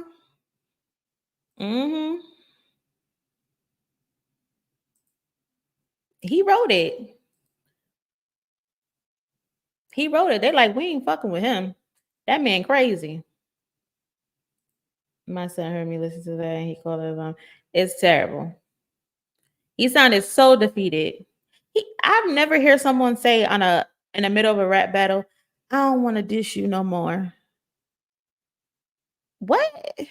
This man compares you to Harvey Weinstein. I'ma dish you every fucking chance I get. Terrible. And Samantha, that line kills me because he literally crashed his party. Family Matters was his big red button, and Kendrick crashed the party. That kills me. Kills me. Literally crashed the party.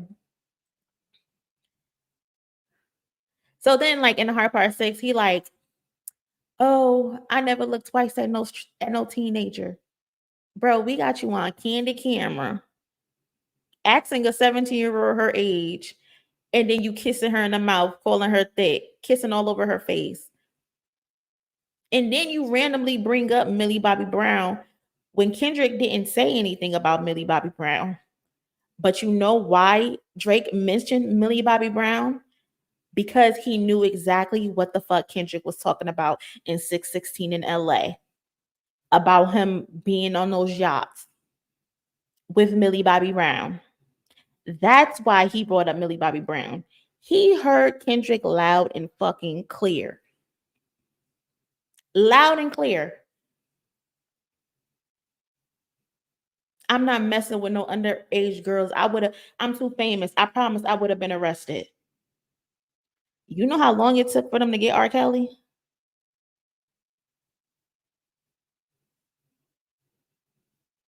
Forever.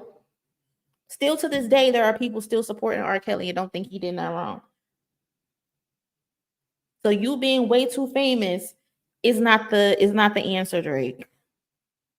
That's not the one, dog. That's not gonna cut it. And then what also killed me is Kendrick, correct me if I'm wrong, y'all. Kendrick brought up Weinstein, right? Kendrick brought up Weinstein. Why the fuck did you bring up Epstein, Drake?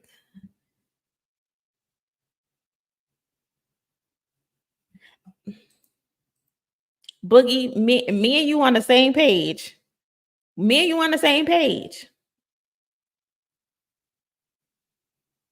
Why did you bring up Epstein? He said Weinstein. Weinstein got arrested because of the stuff that he was doing as a movie producer, right? To the actresses, I don't know if actors or something like that, but I know other women actresses. I believe majority of them were over age. But you brought up Epstein. Epstein is known for messing with little girls and providing little girls to these rich people. You told on yourself, Drake. You told on your fucking self.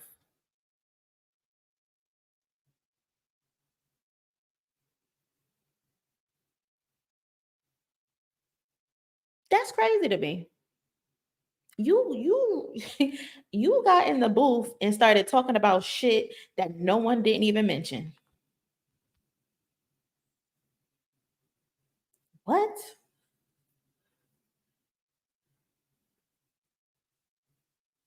only fucking with Whitney's, not Millie Bobby Brown's.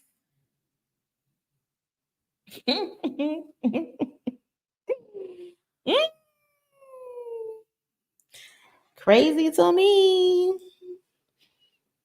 He made it so worse. Told on himself.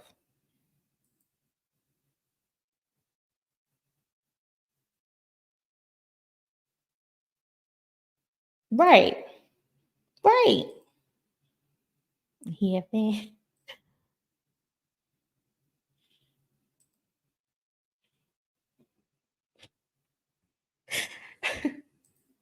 Bro told on himself. Now he's talking about, oh, we fed you the information. Everybody want to know, did Drake really feed Kendrick this information? He fed Kendrick lies about a daughter, about him being a freaky ass nigga who like little girls, that he running around like he Tupac, he sex trafficking, he got a sex trafficking ring. Like, imagine saying, yeah, tell him I'm a pedo. Yeah, tell him I have more kids that I don't take care of, that I got exposed for the first time. Tell him I leaked my penis picture. And tell him that it's some sinister shit going on in the embassy. Hold on. Don't write this down. Make sure you tell him I'm just like Epstein. That's gonna show Kendrick. Tell him that. Tell him. Tell Kendrick about the suitcase with the Fat Farm shirt, my Ozempic medications, my sleeping pills. Tell him about that stuff. What? People believe that. People believe that. And I'm just thinking, like, everybody just lost like their critical thinking skills all of a sudden. Like, you don't think if Drake really fed Kendrick lies that he wouldn't have posted it? You don't think he would have been vlogging it? You don't think he would have had a PowerPoint production of him setting Kendrick up? You don't think he would have had voice recordings if phone calls was being made? You don't think Drake would have done that? The type of person that he is and how much he's on social media and how much he wants to prove himself, you don't think he would have presented that to the world? Drake would have been beating his chest and bragging about setting Kendrick up. But no, his Drake's Drake's evidence was posting a screenshot of Dave Free leaving a heart emoji. That's Drake's evidence.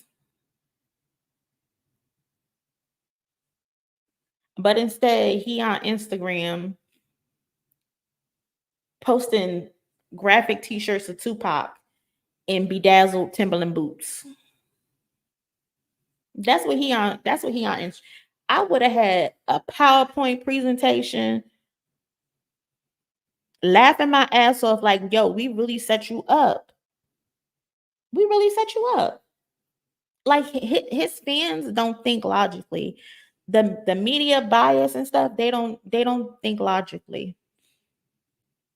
Like, if you really set Kendrick up, you would have documented that, because that would have automatically gave you the win. No matter how fire Kendrick's song was, you would have automatically came out on top.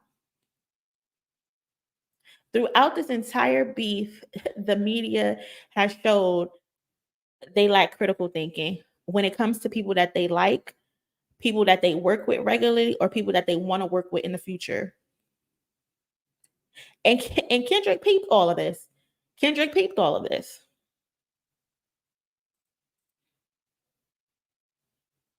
I saw that. Yep. the same way he did Meek Mill when he had back to back and he had the PowerPoint screens on the behind him while he was performing. You don't think he would have did the same thing to fucking Kendrick Lamar? If he did that for Meek Mill, what the fuck you think he would do for Kendrick Lamar? Stop playing with me. Stop playing with me. Stop fucking playing with me. Kendrick told you stop playing with me before I turn your ass into a song. You've been a song for the last 3 fucking months. What he say? Headshot for the year? We 3 months into the year. We 3 months into the beef. You're cooked.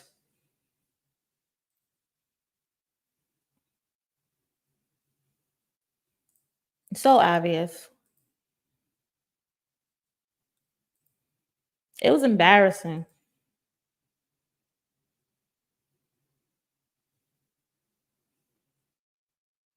Right. Yeah, I've seen some stories. No. And to be honest, I think Kendrick and J. Cole would have kept it music because they have that type of respect for each other. But J. Cole, you really let yourself get duped into some shit.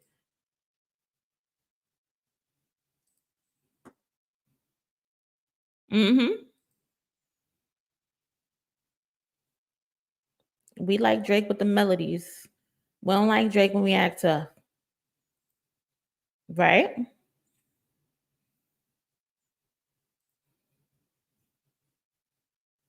I'm so tired of Lupe. So tired of damn Lupe. Because they got that type of respect for each other and they know it's nothing but bars. Drake can't rap without disrespecting somebody. He can't rap without disrespecting somebody.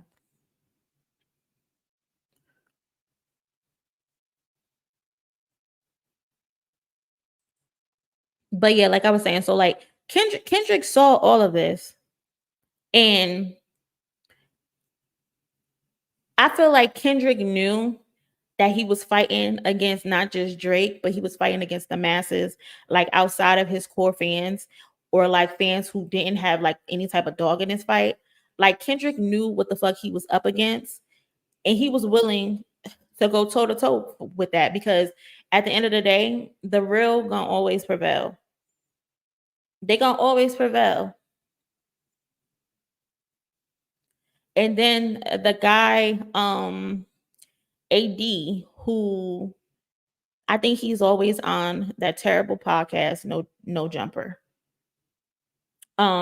He went on record and said that Kendrick reached out to him and Kendrick thanked him personally for being objective and defending him when it was needed throughout discussing the battle.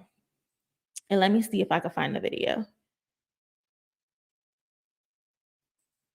Like Kendrick, AD said that Kendrick knew like the majority of the media was never going to be on his side. And low key, that's sad because they weren't trying to make this a fair battle. They were going to pick a winner. They were going to pick a winner and they were just going to stick to it. And the winner was supposed to be Drake, right? Let me see if I can show my screen.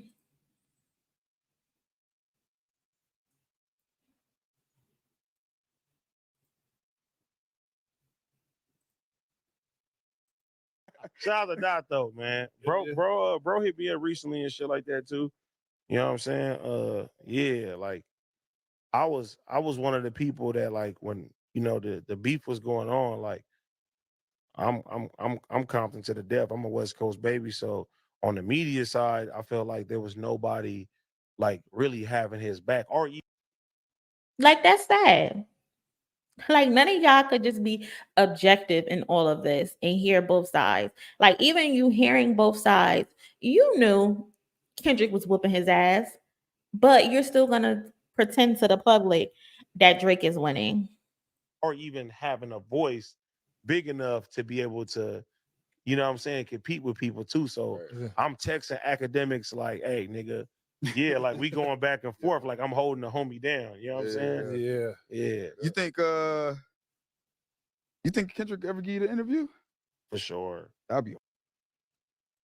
But yeah, that's AD. Mind you, this is someone that Kendrick pressed a couple years ago because Kendrick thought AD was somebody who jumped him back in the day. And Kendrick pressed him and was like, are you such and such? Basically, G-checking him. And so Kendrick now has to go out of his way and tell this man, thank you for supporting me in all of this. Thank you for being objective. Thank you for not being biased.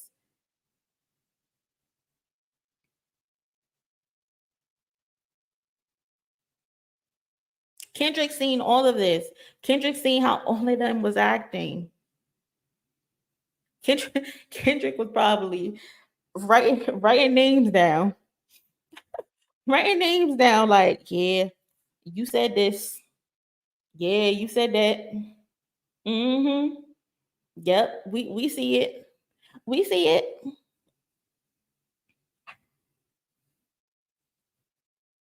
Embarrassing.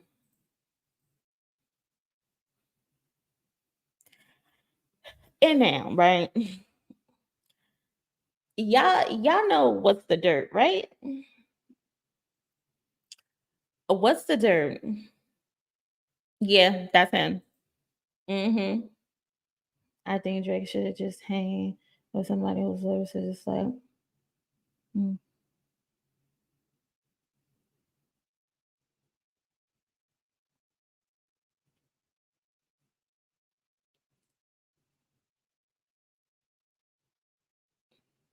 There was nobody in that studio with him tell him like, yeah, no, dog, that ain't it. I don't think you should say that. Mind you, this is not his first time ever having a slave related line. He's so out of touch and so weird. And you know another thing that kind of ticked me and shows how he's like so oblivious is that Kendrick's like, bro, it's not that it's real important, but it's like, bro, I don't even like when you say the N-word. Like when you say it, it makes me cringe. And Kendrick was referring to that video of Drake where he's literally like saying the hard R.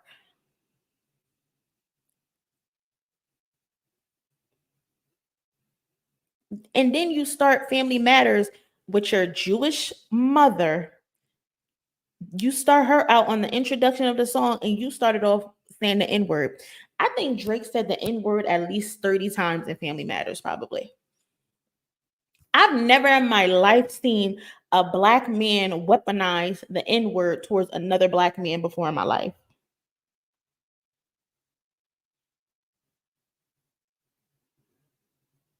Like, that's just so weird.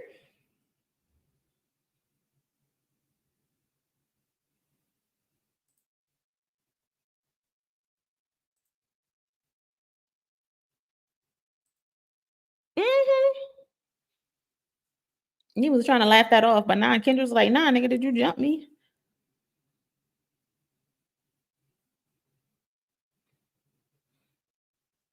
Kendrick said fuck the industry about 30 times throughout this entire battle.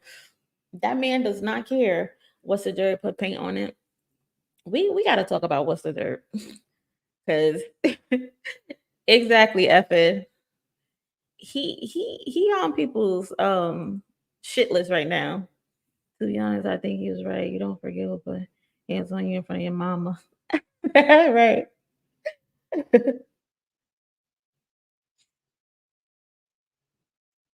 Yeah.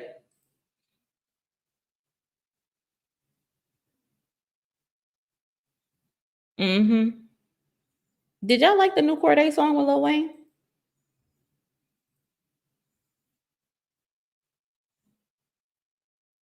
That's another thing too. Like Why do people keep saying Kendrick makes slave music? Because his music is about empowering Black people. You automatically equate it to slave music. That's what you think of Black people when they are being empowered, that it's slave related. Weird.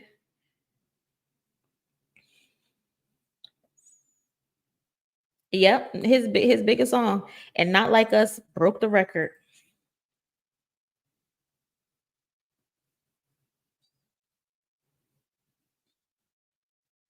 Yeah, Pusha T commented on the battle, but I think Kendrick is the type of person where he feel like he don't gotta team up. He don't gotta team up with anybody to get his point across. He want to handle his business by himself. Like, he not tagging nobody in. He not doing none of that. He's not doing none of that. He said it. He said it's just him. And in reality, Drake was trying to push this 20v1 narrative to make it seem like, oh, he was being ganged up on. He had too many people to focus on. No, my nigga. Fuck them other people. None of them matter. You should have been focusing on Kendrick Lamar. Remember, he's a part of the big three, according to you and J. Cole. Why the fuck is you worried about Rick Ross? Why the fuck is you worried about ASAP Rocky? I get why you worried about ASAP Rocky, because ASAP Rocky got the girl that you wanted. ASAP Rocky got the girl that you wanted to start a family with.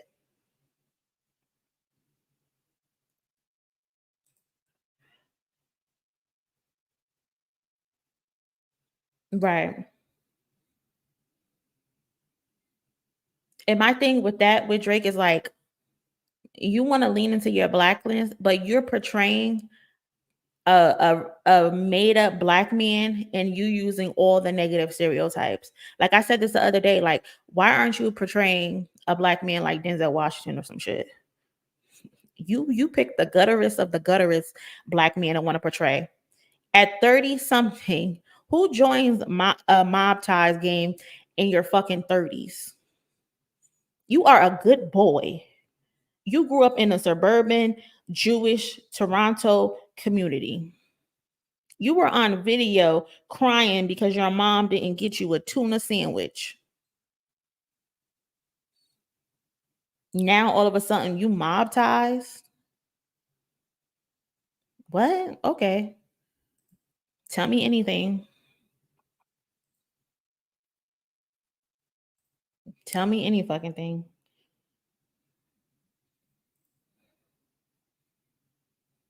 Yep, assassin. Yep, I said that. Mm-hmm.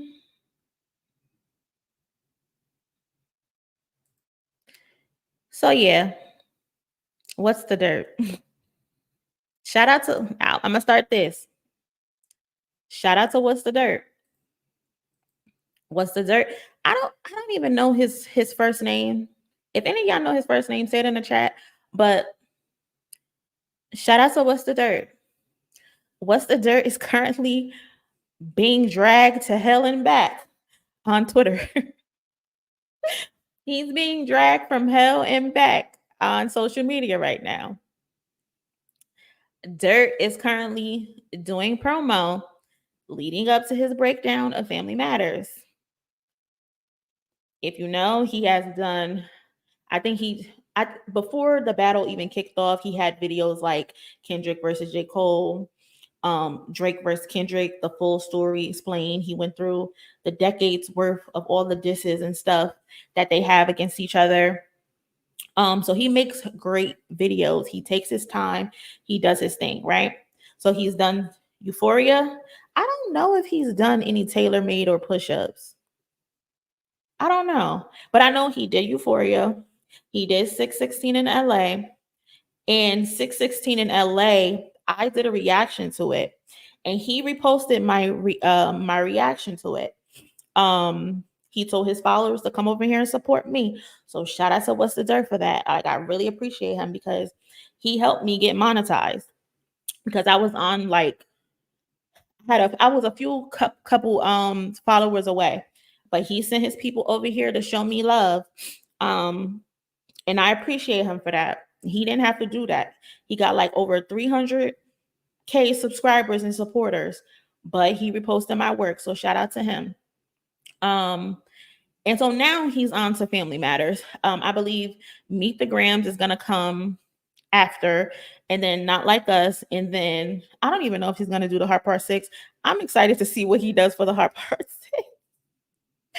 6. But yeah, so he's supposed to be doing, he's getting ready for Family Matters. So he's dropping posts and stuff like that on YouTube, on his Twitter. And lately, unfortunately, is it unfortunate? But he's had several posts recently where he's talking about making it clear that he isn't biased, right? That he's objective. And hold on, let me see if I can pull up the post, because I don't want to misconstrue what he's saying, right?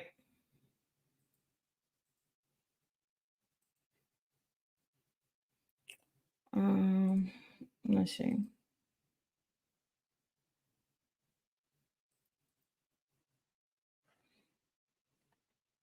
All right, so this is one of the posts that What's the Dirt posted. And he's like, Family Matters is well underway. This record did not get the attention it deserved. 7-minute track with visuals included.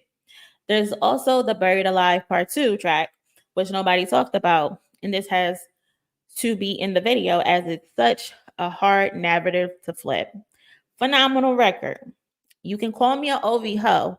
This is where he goes wrong. You can call me an OV ho. I'm not going to shit on Drake just because that's the cool thing to do these days. Call it how I see it, right?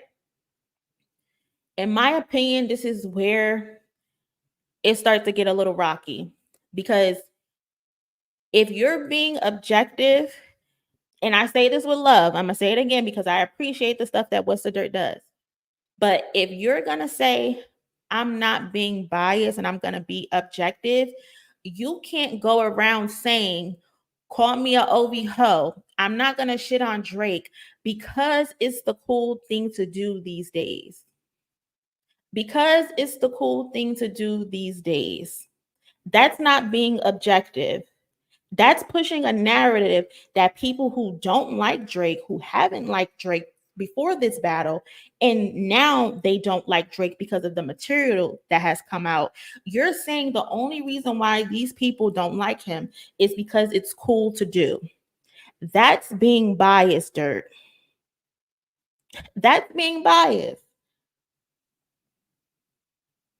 You're pushing a narrative. And I don't want to think you mean to do this, because like I said before, you do amazing work. You take your time. You really research these things.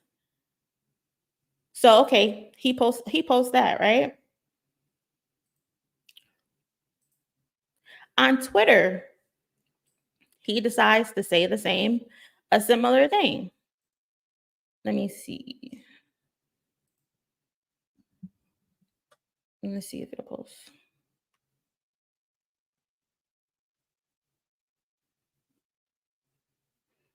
So, of course, on Twitter, he posts the same thing.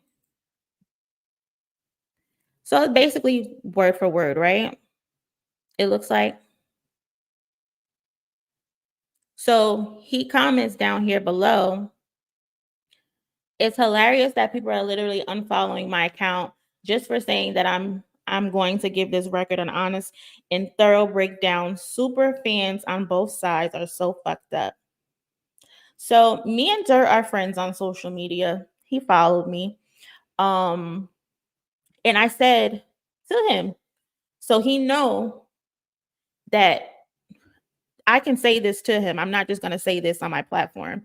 It might be the cool when he said that people are following him. So I said, it might be the cool thing to do part while trying to say you aren't biased. I don't think you are.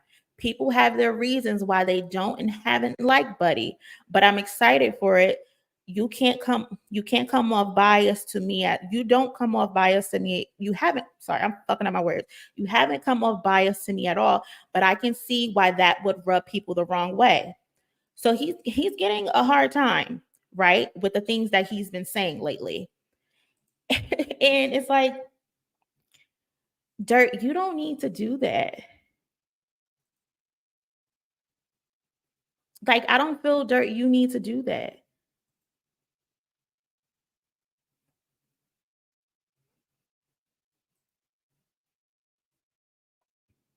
And I get it. Sometimes, all publicity is good publicity. It gets the people going. He's trying to promo and get everybody excited for Family Matters. What's going to come next? The last video, I think, got like 1 million views. I think I saw that in the comments that the last video got like a million views. And people are excited to see what comes next. Like the 616 in LA videos, fire. The Euphoria breakdown is fire.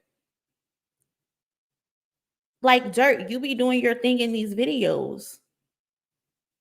And what I do like in the video is how he be bragging, how he be tooting his own horn. Like, the random pats on the back be killing me, but if you don't gas up yourself, who will? So I fuck with it. But it's the continuous harping on the bias and appearing objective that has seemed to rub people the wrong way, because he keeps making it a point to say this when it pertains to Kendrick. And he's doing that in an effort to appear unbiased, to promote what's to come.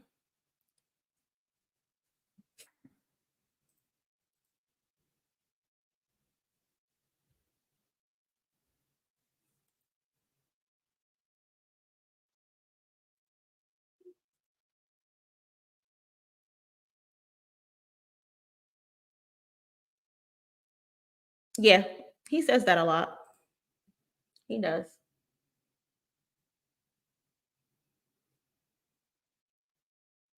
Right, exactly. The OVO hat. And it's like,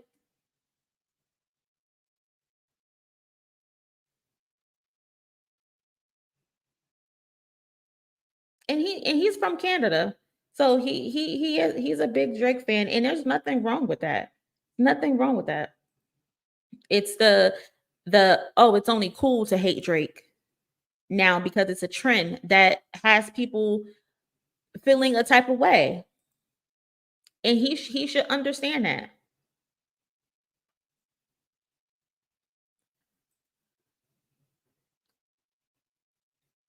So he said those things, right, a couple days ago, like 7 days ago. And now he made another post today, which which really set everybody the fuck off. Let me see if I can find him.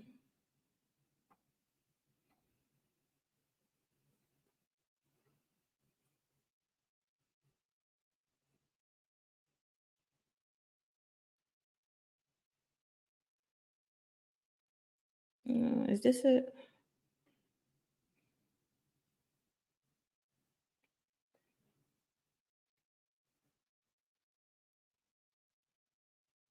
I think I found it.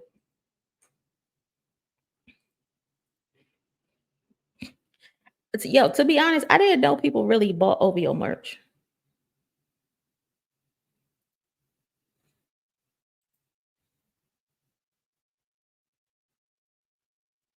Right. So dirt. Dirt. Dirt.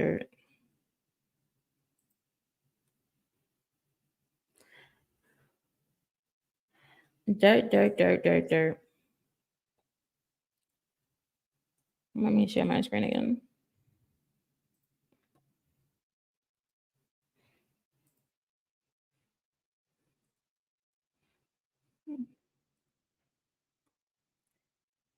So then, right, we got this tweet. This would really set people off today. He says, again, I believe in a word called objectivity. I will show the sides of the coin that gets dismissed and unexplored. It's alarming how easily Kendrick lies in this interview. I'm gonna play it in a second. Most would hear this response and say, what a solid guy.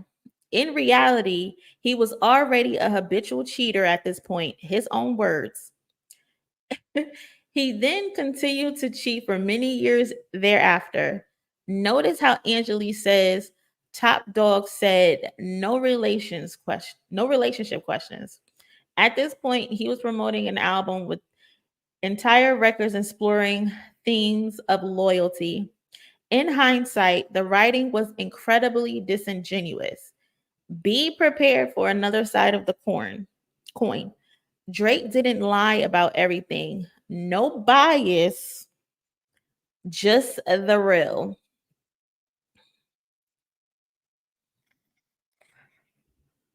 Again, harping on objectivity, not being biased.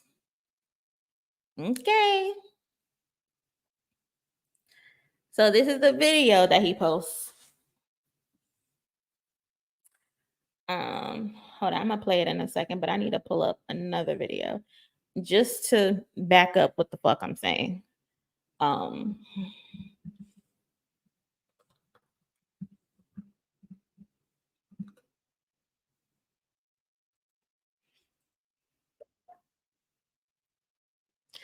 So our boy Dirt, along with that tweet, posted this video. You said you had a boo. Yeah, yeah. And there was rumors that you guys got engaged. Yeah, yeah. Is that true? Yeah, definitely. Congratulations, Appreciate man. that. Yeah. So they congratulating him.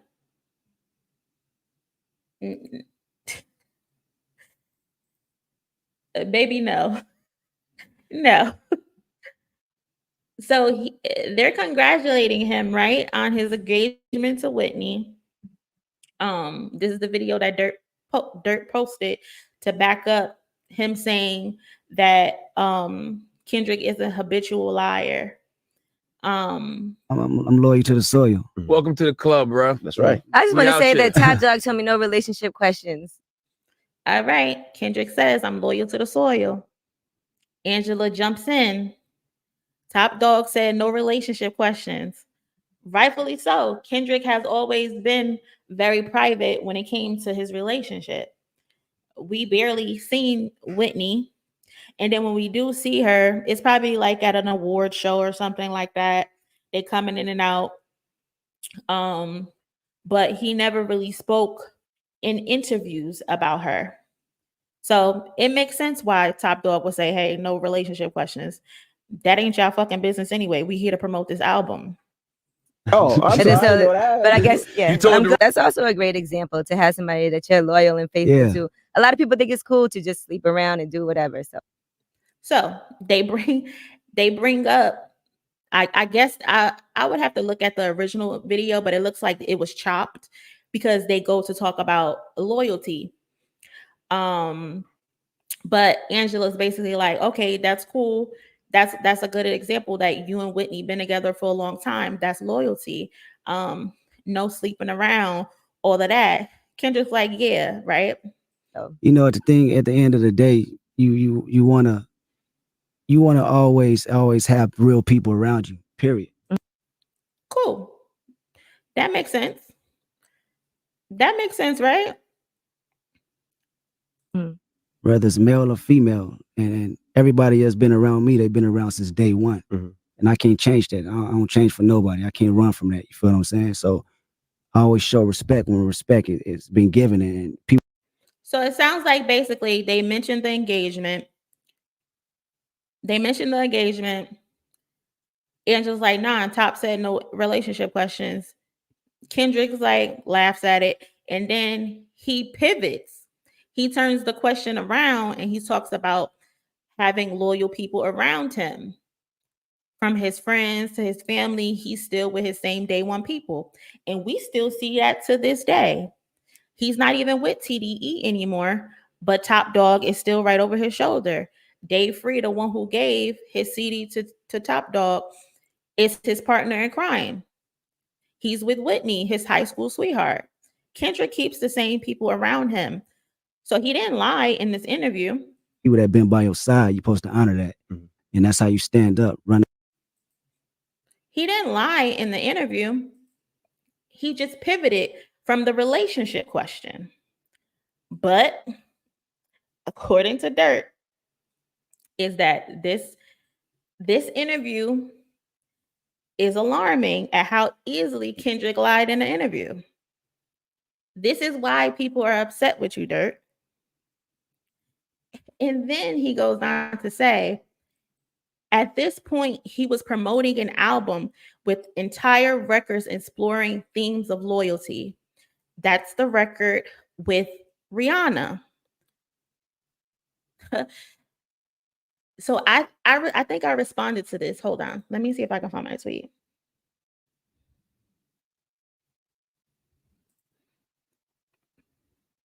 So this is what I said to Dirt.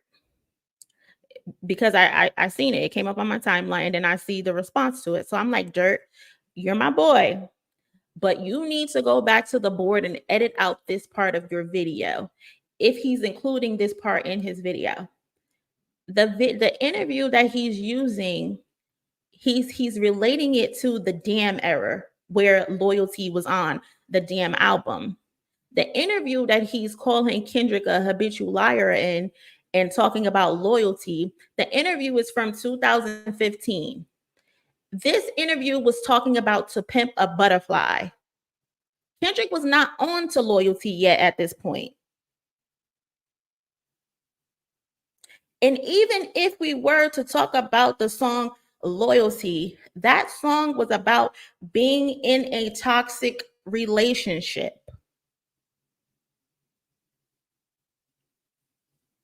So I said, Dirt, if you plan on including that video and you're going to use that comment, you need to delete that because it's not accurate. And we want you to be accurate when reporting this. Because so far, it appears that you have been, but it's getting to the point where you're trying to appear so unbiased and so objective that you're becoming, you're looking like you're reaching.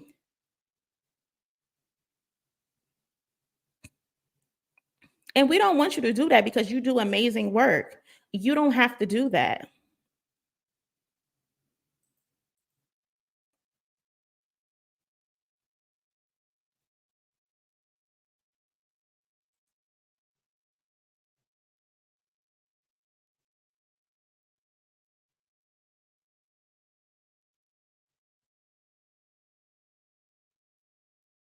Dirt is literally calling him a habitual liar.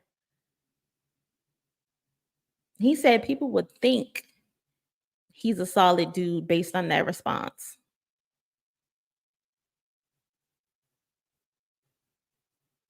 He said the writing of that record was incredibly disingenuous by Kendrick. And it's an example of him being disingenuous both in real time, the interview, and through the messages in his art. And I want to prove that that interview was 2015, right? Hold on, let me see. Just so I'm documenting this right. Because I don't want anyone to say that I was wrong, right? So this is the interview that he got the clip from. This was when was this posted?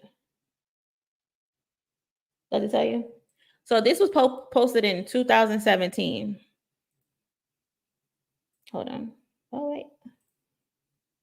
So this was posted in 2017.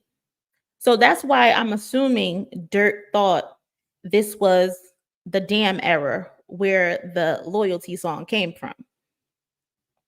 But if you read the description, it tells you in this 2015 interview, Kendrick Lamar talks overcoming depression, responsibility to the culture, and more. This interview was done in 2015.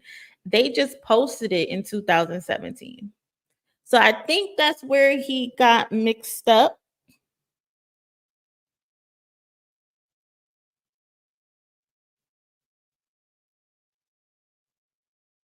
I think that's where Dirk got mixed up. So that's why I said to him in the tweet, delete that, babe. Don't use that in the video. Don't use that in the video.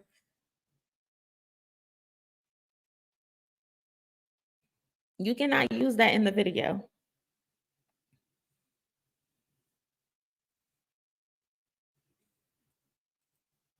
That ain't gonna work.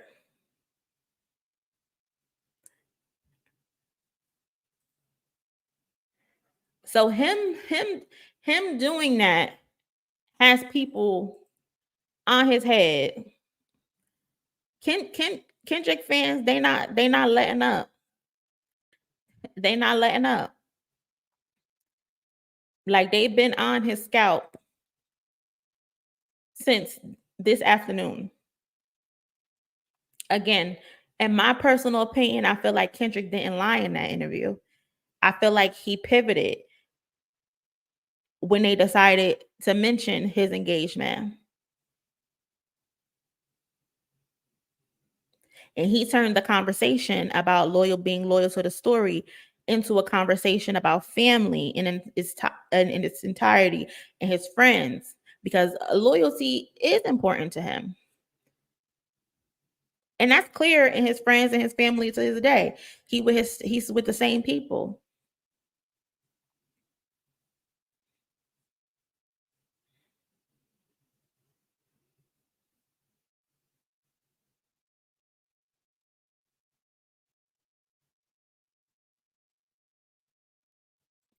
Like he never really talked about her in the interviews. He would rap about her in his songs. I know Whitney did some background vocals like on his earlier songs, but they've always been private and hush hush about their relationship, and rightfully so. Like people have this idea that we deserve to know every single thing about a celebrity's life. And that's weird to me. But if we're going to bring up relationships solely, right? I believe there was loyalty between them, between Whitney and Kendrick.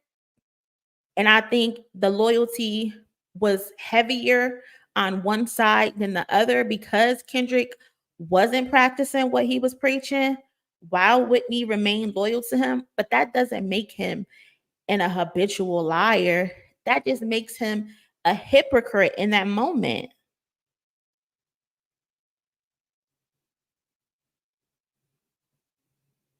That makes him a hypocrite.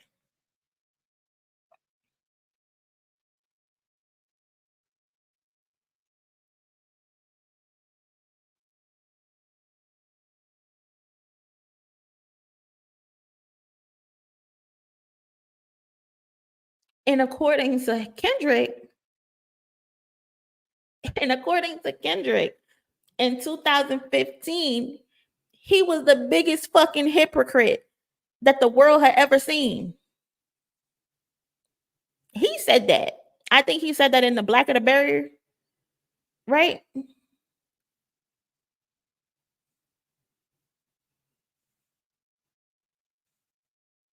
Kendrick said, I was on bullshit all year in 2015, which is where that interview came from.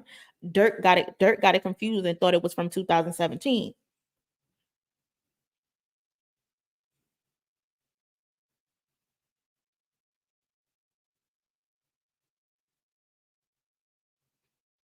And then he's using the loyalty song as an example of Kendrick being a hypocrite. I mean, of Kendrick being a liar, a habitual liar, according to him. But that's from the damn era. That's 2 years into the future of that interview that you posted as your example of Kendrick being a liar.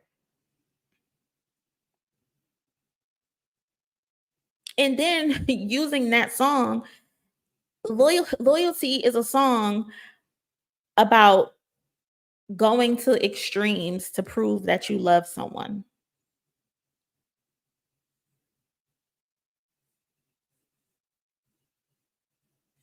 Yeah, FN. I posted the hold on, I'll post it again. Hold up. Because I don't want no one to think I'm lying on anybody because I fuck with What's the Dirt. I fuck with him. He shared my page when he didn't have to.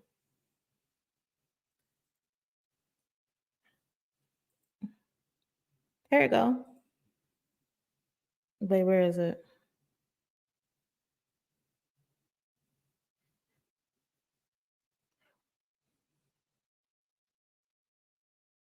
There you go. Correction. He called him a habitual cheater, not a habitual liar. He said, I believe in a word called objectivity. I will show the side of the coin that gets dismissed and unexplored. It's alarming how easily Kendrick lies in this interview.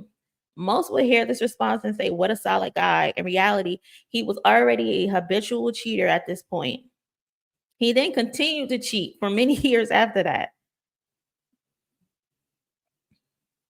He said he up there promoting songs like Loyalty. In hindsight, the writing was incredibly disingenuous. So he said the song Loyalty is bullshit because he was a habitual cheater. Dirk, did you listen to Loyalty?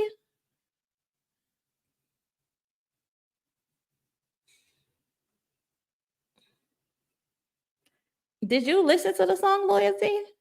Because loyalty is about a toxic relationship. The song is literally about having each other only and doing anything and everything to please the person. Even if it's dangerous, you have to prove how loyal you are to one another. The music video got Rihanna spitting on a man because she know Kendrick's character will defend her honor, even if the man is 3 times his size. The fact that Kendrick character in the Loyalty video is willing to put himself out there to protect himself, protect herself, protect her, excites her. It gives her a rush. It's a thrill to her. That's a toxic relationship. So I'm not sure why he's using the song Loyalty as an example. The bridge of Loyalty literally says, love's going to get you killed, but pride is going to be the death of me and you.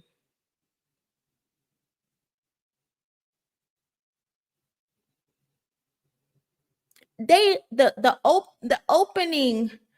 opening scene of the Loyalty video, they're playing Russian roulette with a knife. In the video, he literally hangs her off.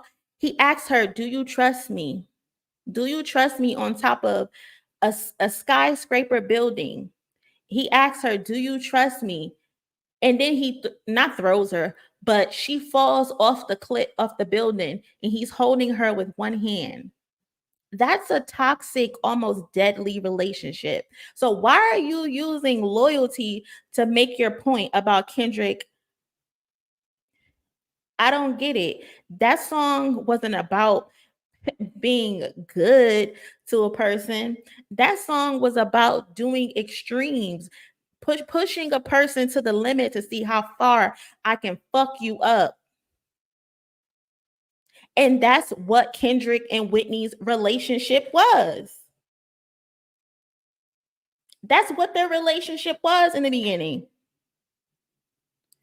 Kendrick poked and poked and poked and poked until Whitney decided, nigga, you ain't poking me no fucking more. That was the toxic relationship. I'm not sure if Whitney did anything. They were together since they were high school sweethearts. I don't know if she had other boyfriends, or anything like that. I don't know, because we don't know that side of her, because, and rightfully so, she don't gotta expose that if she doesn't want to expose that. But the point of loyalty is about a toxic relationship and going to extremes to prove how deep your love is for the next person. So I don't think that was a good example. That was their relationship.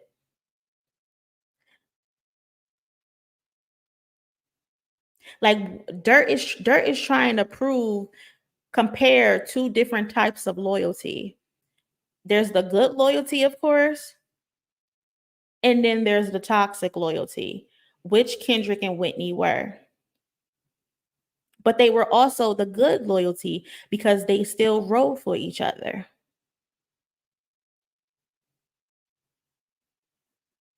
What we talking about? Like, that's their reality. Like, none of us are perfect. We've all been in a toxic relationship or seen a toxic relationship. Nobody is perfect.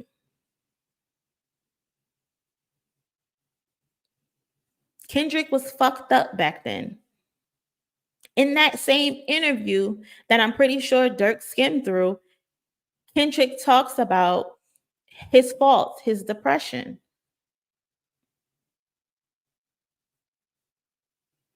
Whitney and Kendrick were clearly on some type of journey. You know, they were high school sweethearts. They were all each other knew. Maybe they wanted to explore other people to see what it's like. They were children living recklessly. So how are we holding that against them? And how are we calling someone saying how easy it is for them to lie because he said he's loyal to the soil? He was loyal to the soil because he was still with her. He was fucked up to her, but he was still with her. And she was loyal to the soil with him as well. Not everything in life is always roses, hugs, and kisses.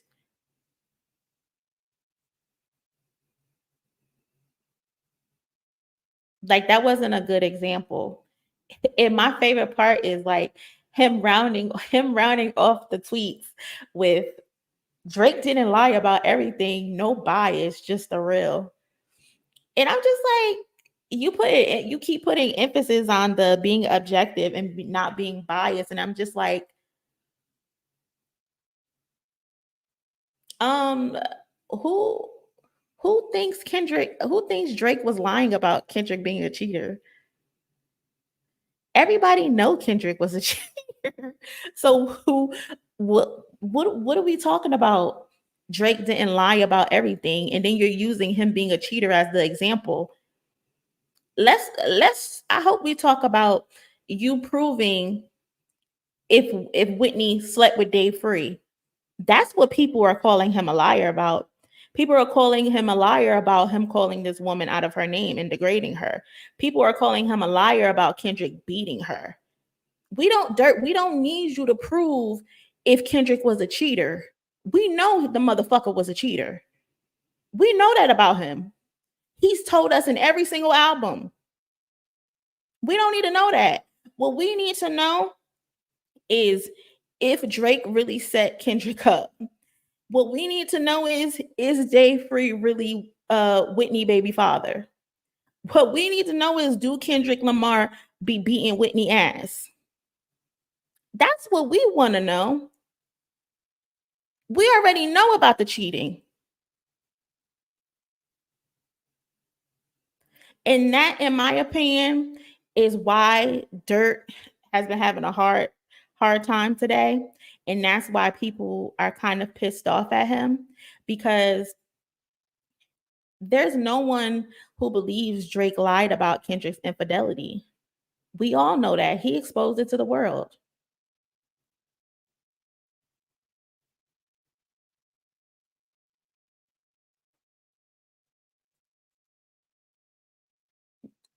And that's low-key nasty. But I hope he can prove it. I would love to see it. Like Kendrick exposed this to the world. Whitney is narrating in 75% of the background of Mr. Morale. And Dirt knows this because he has gone on record in his previous videos and say that Mr. Morale and the Big Steppers is his favorite album from Kendrick, I think. Or at least he said that he enjoyed the album because he's a therapy guy. According to him, he listened to that album. So what's the shocker? So are you banking on people, maybe they didn't listen to Mr. Morale and thinking the cheating was a lie? Because I don't think I've seen anyone who said Kendrick didn't cheat. I'm not sure the point Dirt is trying to make, because the general consensus is that Drake lied about the domestic violence, not Kendrick cheating. Kendrick told us about his sex addiction. Kendrick told us about his drinking problem. Kendrick told us he was a professional cheater. He was the best of the fucking best when it came to cheating. He exposed that he was having sex with white women. I'm the biggest hypocrite of 2015. Kendrick said it. He exposed himself. So we can't be mad at people and say, oh, it's a cool thing to hate Drake, because they were not moved by Drake exposing that Kendrick cheated, because we heard it before, Dirk. We heard it before. Not only did we hear about it most recently, where Whitney narrated half of the fucking album, we heard it about it on Section 80. We heard it about it on To Pimp a Butterfly. We heard about it on Damn. We heard it about it when he was strictly K-Dot mixtapes.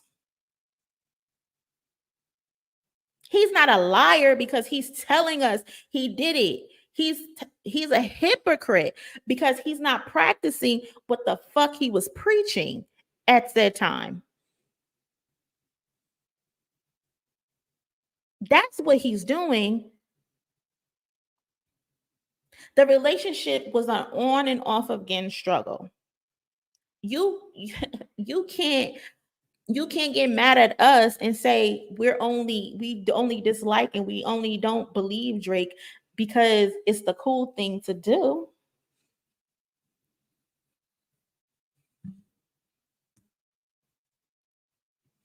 You can't say that, Dirt. That's not being biased. That's not being unbiased. That's not being objective. That's being biased.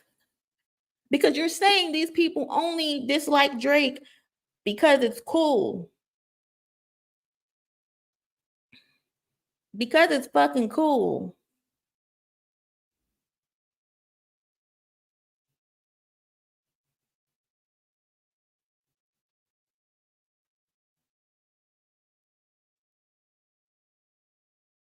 Kendrick is already revealing his demons.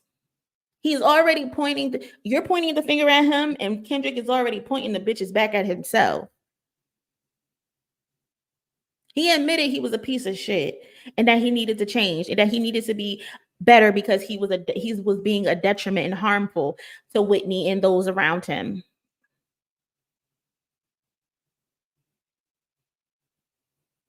Like, as people, we can hurt ourselves more than others can hurt us, mentally especially.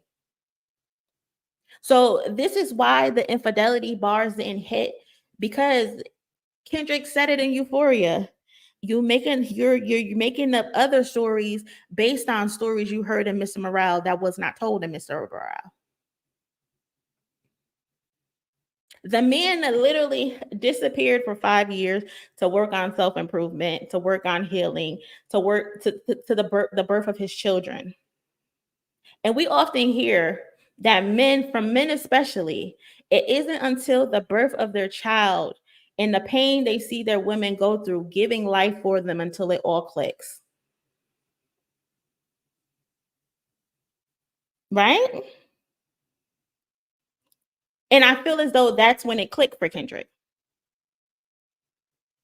That's when it clicked for Kendrick. She gave this man his first daughter, then his son. He briefly touches on this in his music. And it's very rare for celebrities to do this, to be so transparent and public with how terrible they were. And I know it took a lot for Whitney to agree for her laundry to be exposed to the world with all she had to endure, and then finally putting her foot down. But instead of it being used against her in the midst of a fucking rap war, which is why I love the fact that she was able to reclaim her name at the pop out. And I love the fact that she blood walked all over Drake's grave in the Not Like Us music video, because you called this woman a whore, that she didn't know who her child's father was, that she stepped out of her relationship with Kendrick's childhood friend based on a heart emoji, a childhood friend who's also most likely her childhood friend because they all grew up together. Then you said she was getting beat on. Whitney took her power back. And I think someone said in a live that Dirt said her being in the video, or I'm not even gonna say Dirt said it, but people said her being in the video didn't mean anything. Like, why are you guys trying to make this woman to be this domestic violence victim? Why do you want that on her? You're gonna have, those are the things, Dirt, you have to prove. We don't care about the cheating stuff because we know it.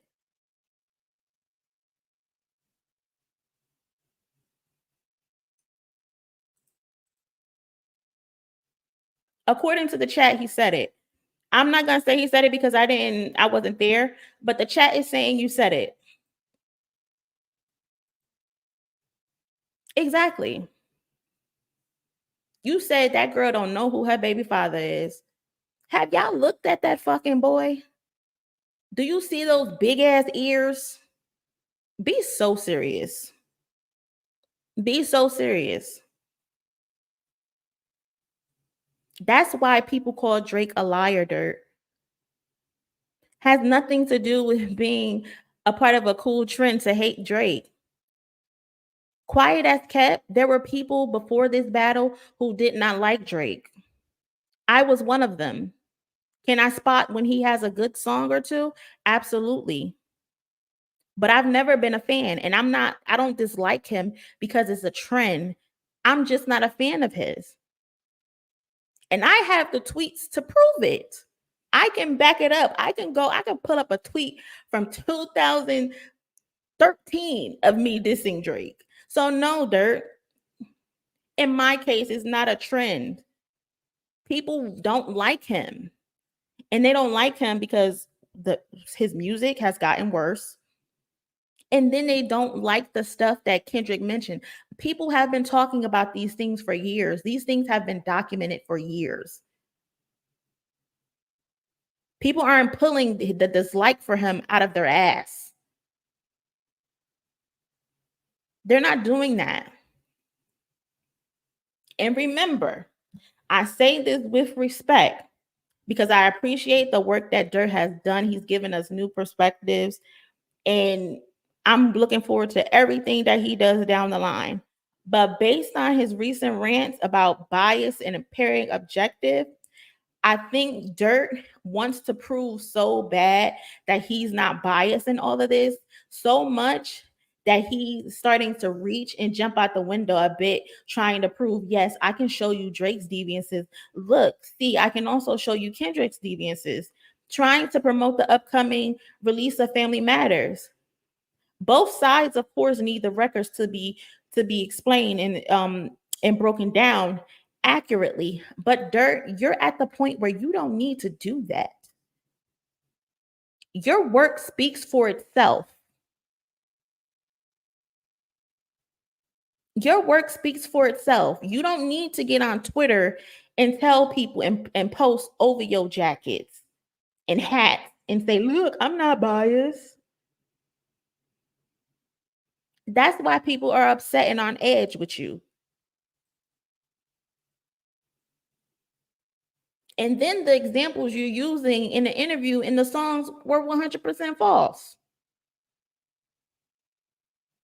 People are upset probably and probably have PTSD based on how the media was already covering the battle from day one when it pertained to Kendrick.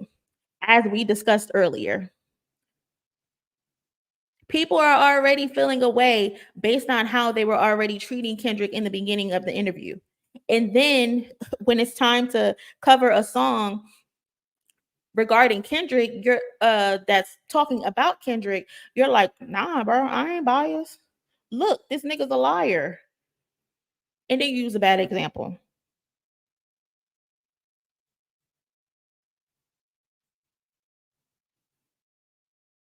And I'm not saying this is dirt, but in my opinion, when people have to harp on the fact that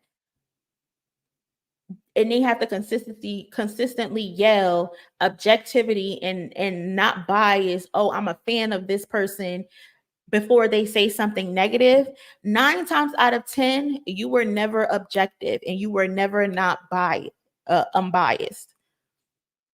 You're biased as hell. And Dirt, it don't help that you from fucking Canada and you got an OVO jacket. It don't help.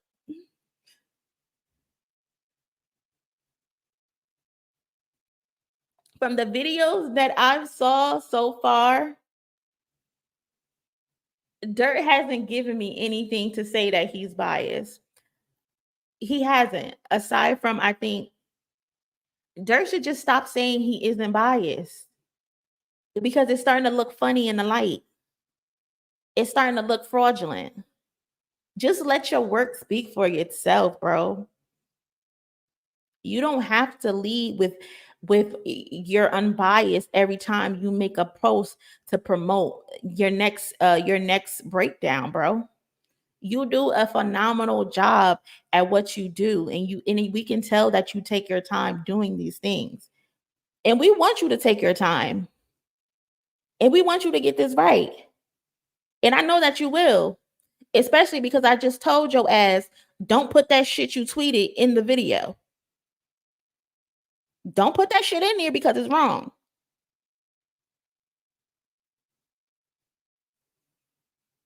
You don't have to promote anything, Dirt. You have become a household name within itself. We're gonna be outside.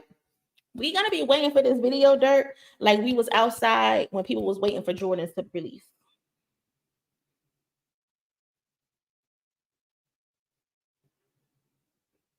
You ain't gotta do that, bro.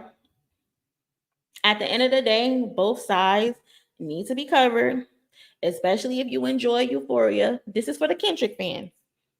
If you enjoyed his video on Euphoria, if you enjoyed his video on 616 in LA, you can enjoy or watch the Family Matters video.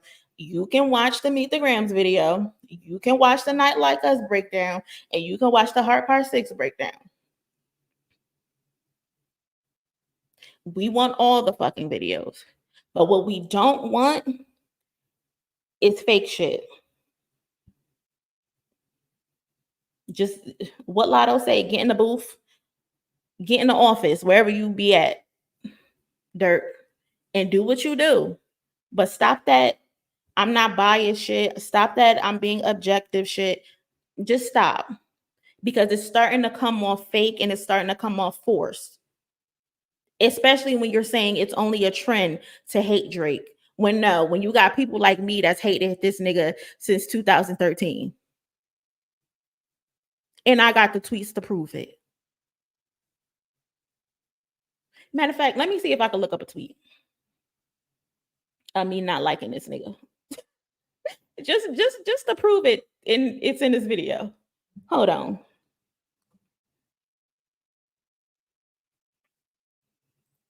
Let me see what I can find.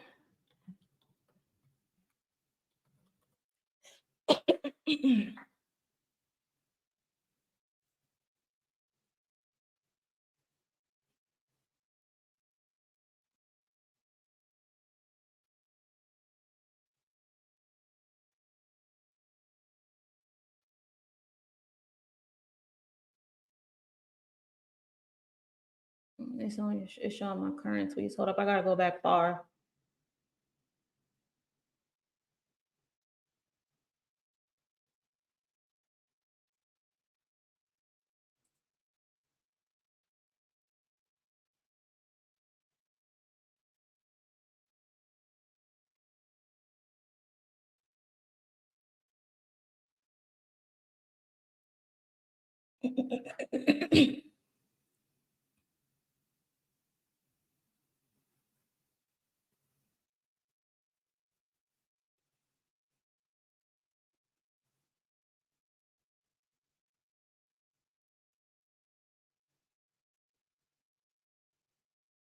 Like dirt, you fucking up the brand. Oh wait, that's why I can't find nothing because I changed my username. I gotta go to my old username.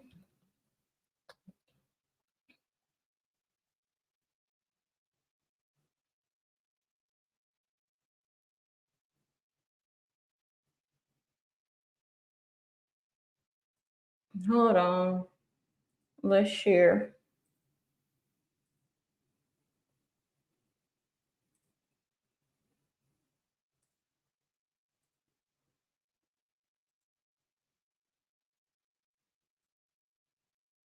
This is a tweet from me in 2022. Drake wants to be everybody but Drake, which is crazy. That was 2022.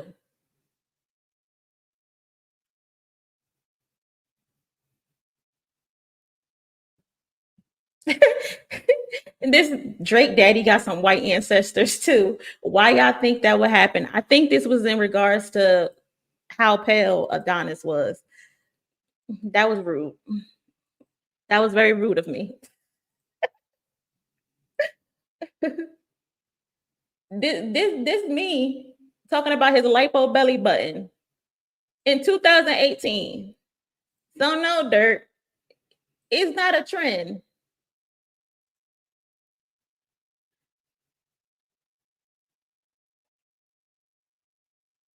Me in 2018, Drake still taking shots at Kanye like Pusha ain't choke him out.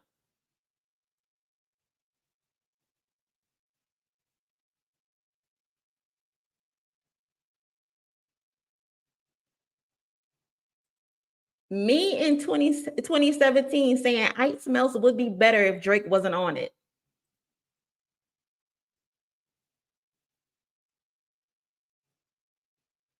I retweeted something, Country Grandma,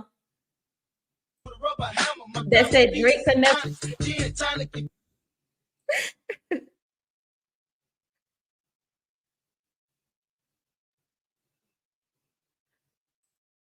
If Drake was a woman, his wholeness would be a debate. That was 2006. Me in 2016, Drake really a wave rider. So dirt. No, it's not brand new. People don't like him. This was DMX. I reposted this in 2016.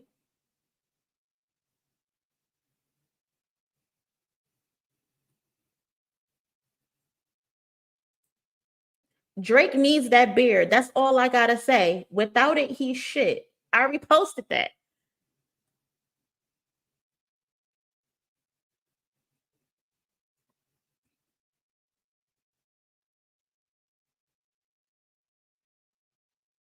In 2015, I'm a UConn fan. Drake, back to back was all right, but we prefer back to back to back when they won 3 championships in a row. I put the 100%. So, no, dirt. People out here have been disliking him for a long time. I'm an example. What Kendrick say? I'm the biggest hater.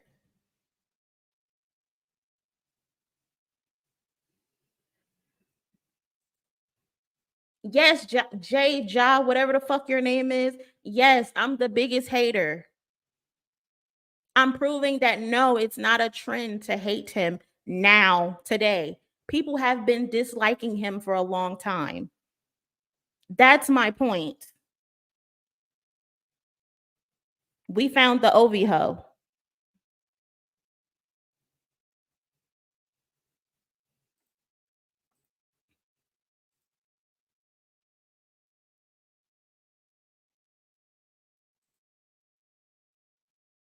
Like, it's okay. Not everybody likes everybody. I just had to tell somebody this in my comments the other day. He's like, oh, it's cool to, same thing with Dirt. Oh, it's cool to not like Drake. No, it's not that it's a cool thing. It's people, there's people who don't already like him. Is there some new people who probably just randomly started disliking him? Yes, absolutely. But no one's picking on, he's not a fucking victim. He's not a victim. Keep in mind, he asked for this. He called Kendrick out. He taunted him. He told Kendrick, we need a undeniable West Coast hit on that AI song. Kendrick delivered. He said, talk about me being a pedo. Kendrick delivered. He said, I get more love in your city than you. Kendrick has been #1 on Apple Music's Toronto, Canada. What are we talking about? It's okay that people don't like him. Beyonce, I love her. There's people who don't like her. Taylor Swift, hate her, but she has a global fan base. Not everybody's gonna like what you like. And that's okay, but y'all need to stop fucking crying. Stop crying.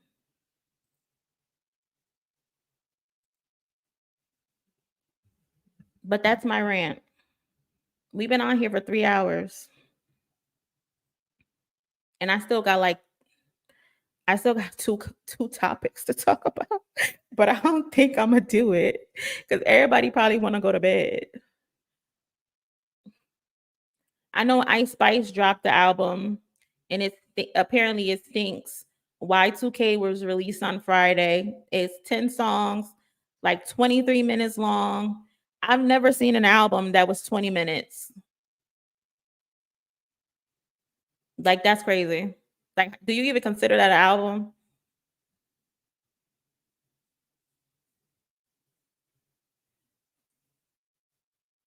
It took them, Brian, it took them a long time to get here, though. It took them a long time to get here. Y'all got here at the end of the show. Thank you, babe. I appreciate you being here. Rihanna is the love of his life. The one he said got away.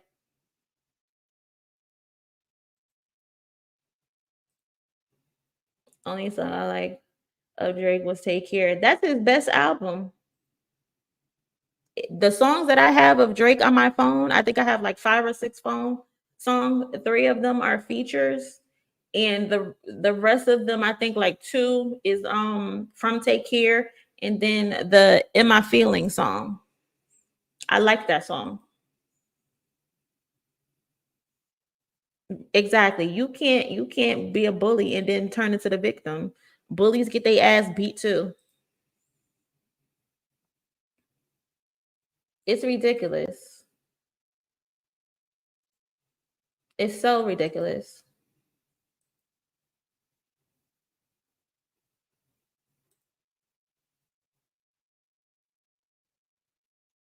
Facts. They won't let go. They won't let go. Every other day they're tweeting Family Matters was the best song out of this. Prove it. Why y'all don't stream it?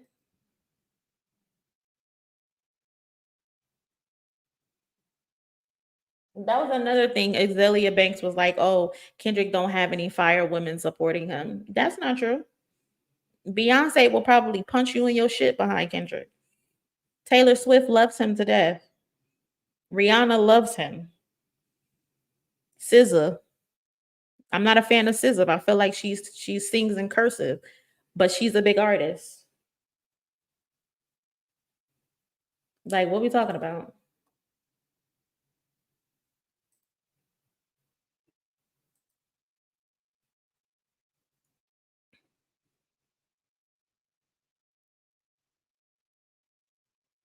Like, it's not hard to say if something was good, but we should also be able to say if something bad without y'all fucking crying. Like, what are we talking about? And is she gonna call him every single time?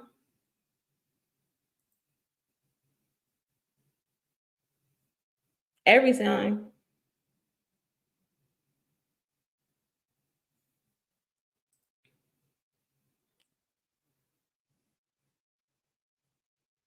But that's enough of my ranting. I was supposed to do to Pimp a Butterfly deep cuts tonight, but ain't happening. Ain't happening. I'll probably try to do that shit tomorrow. But I want to thank everybody who came in and chilled with me and spoke to me. I want to thank everybody who sent me a little super chat. I appreciate it. These are my first super chats.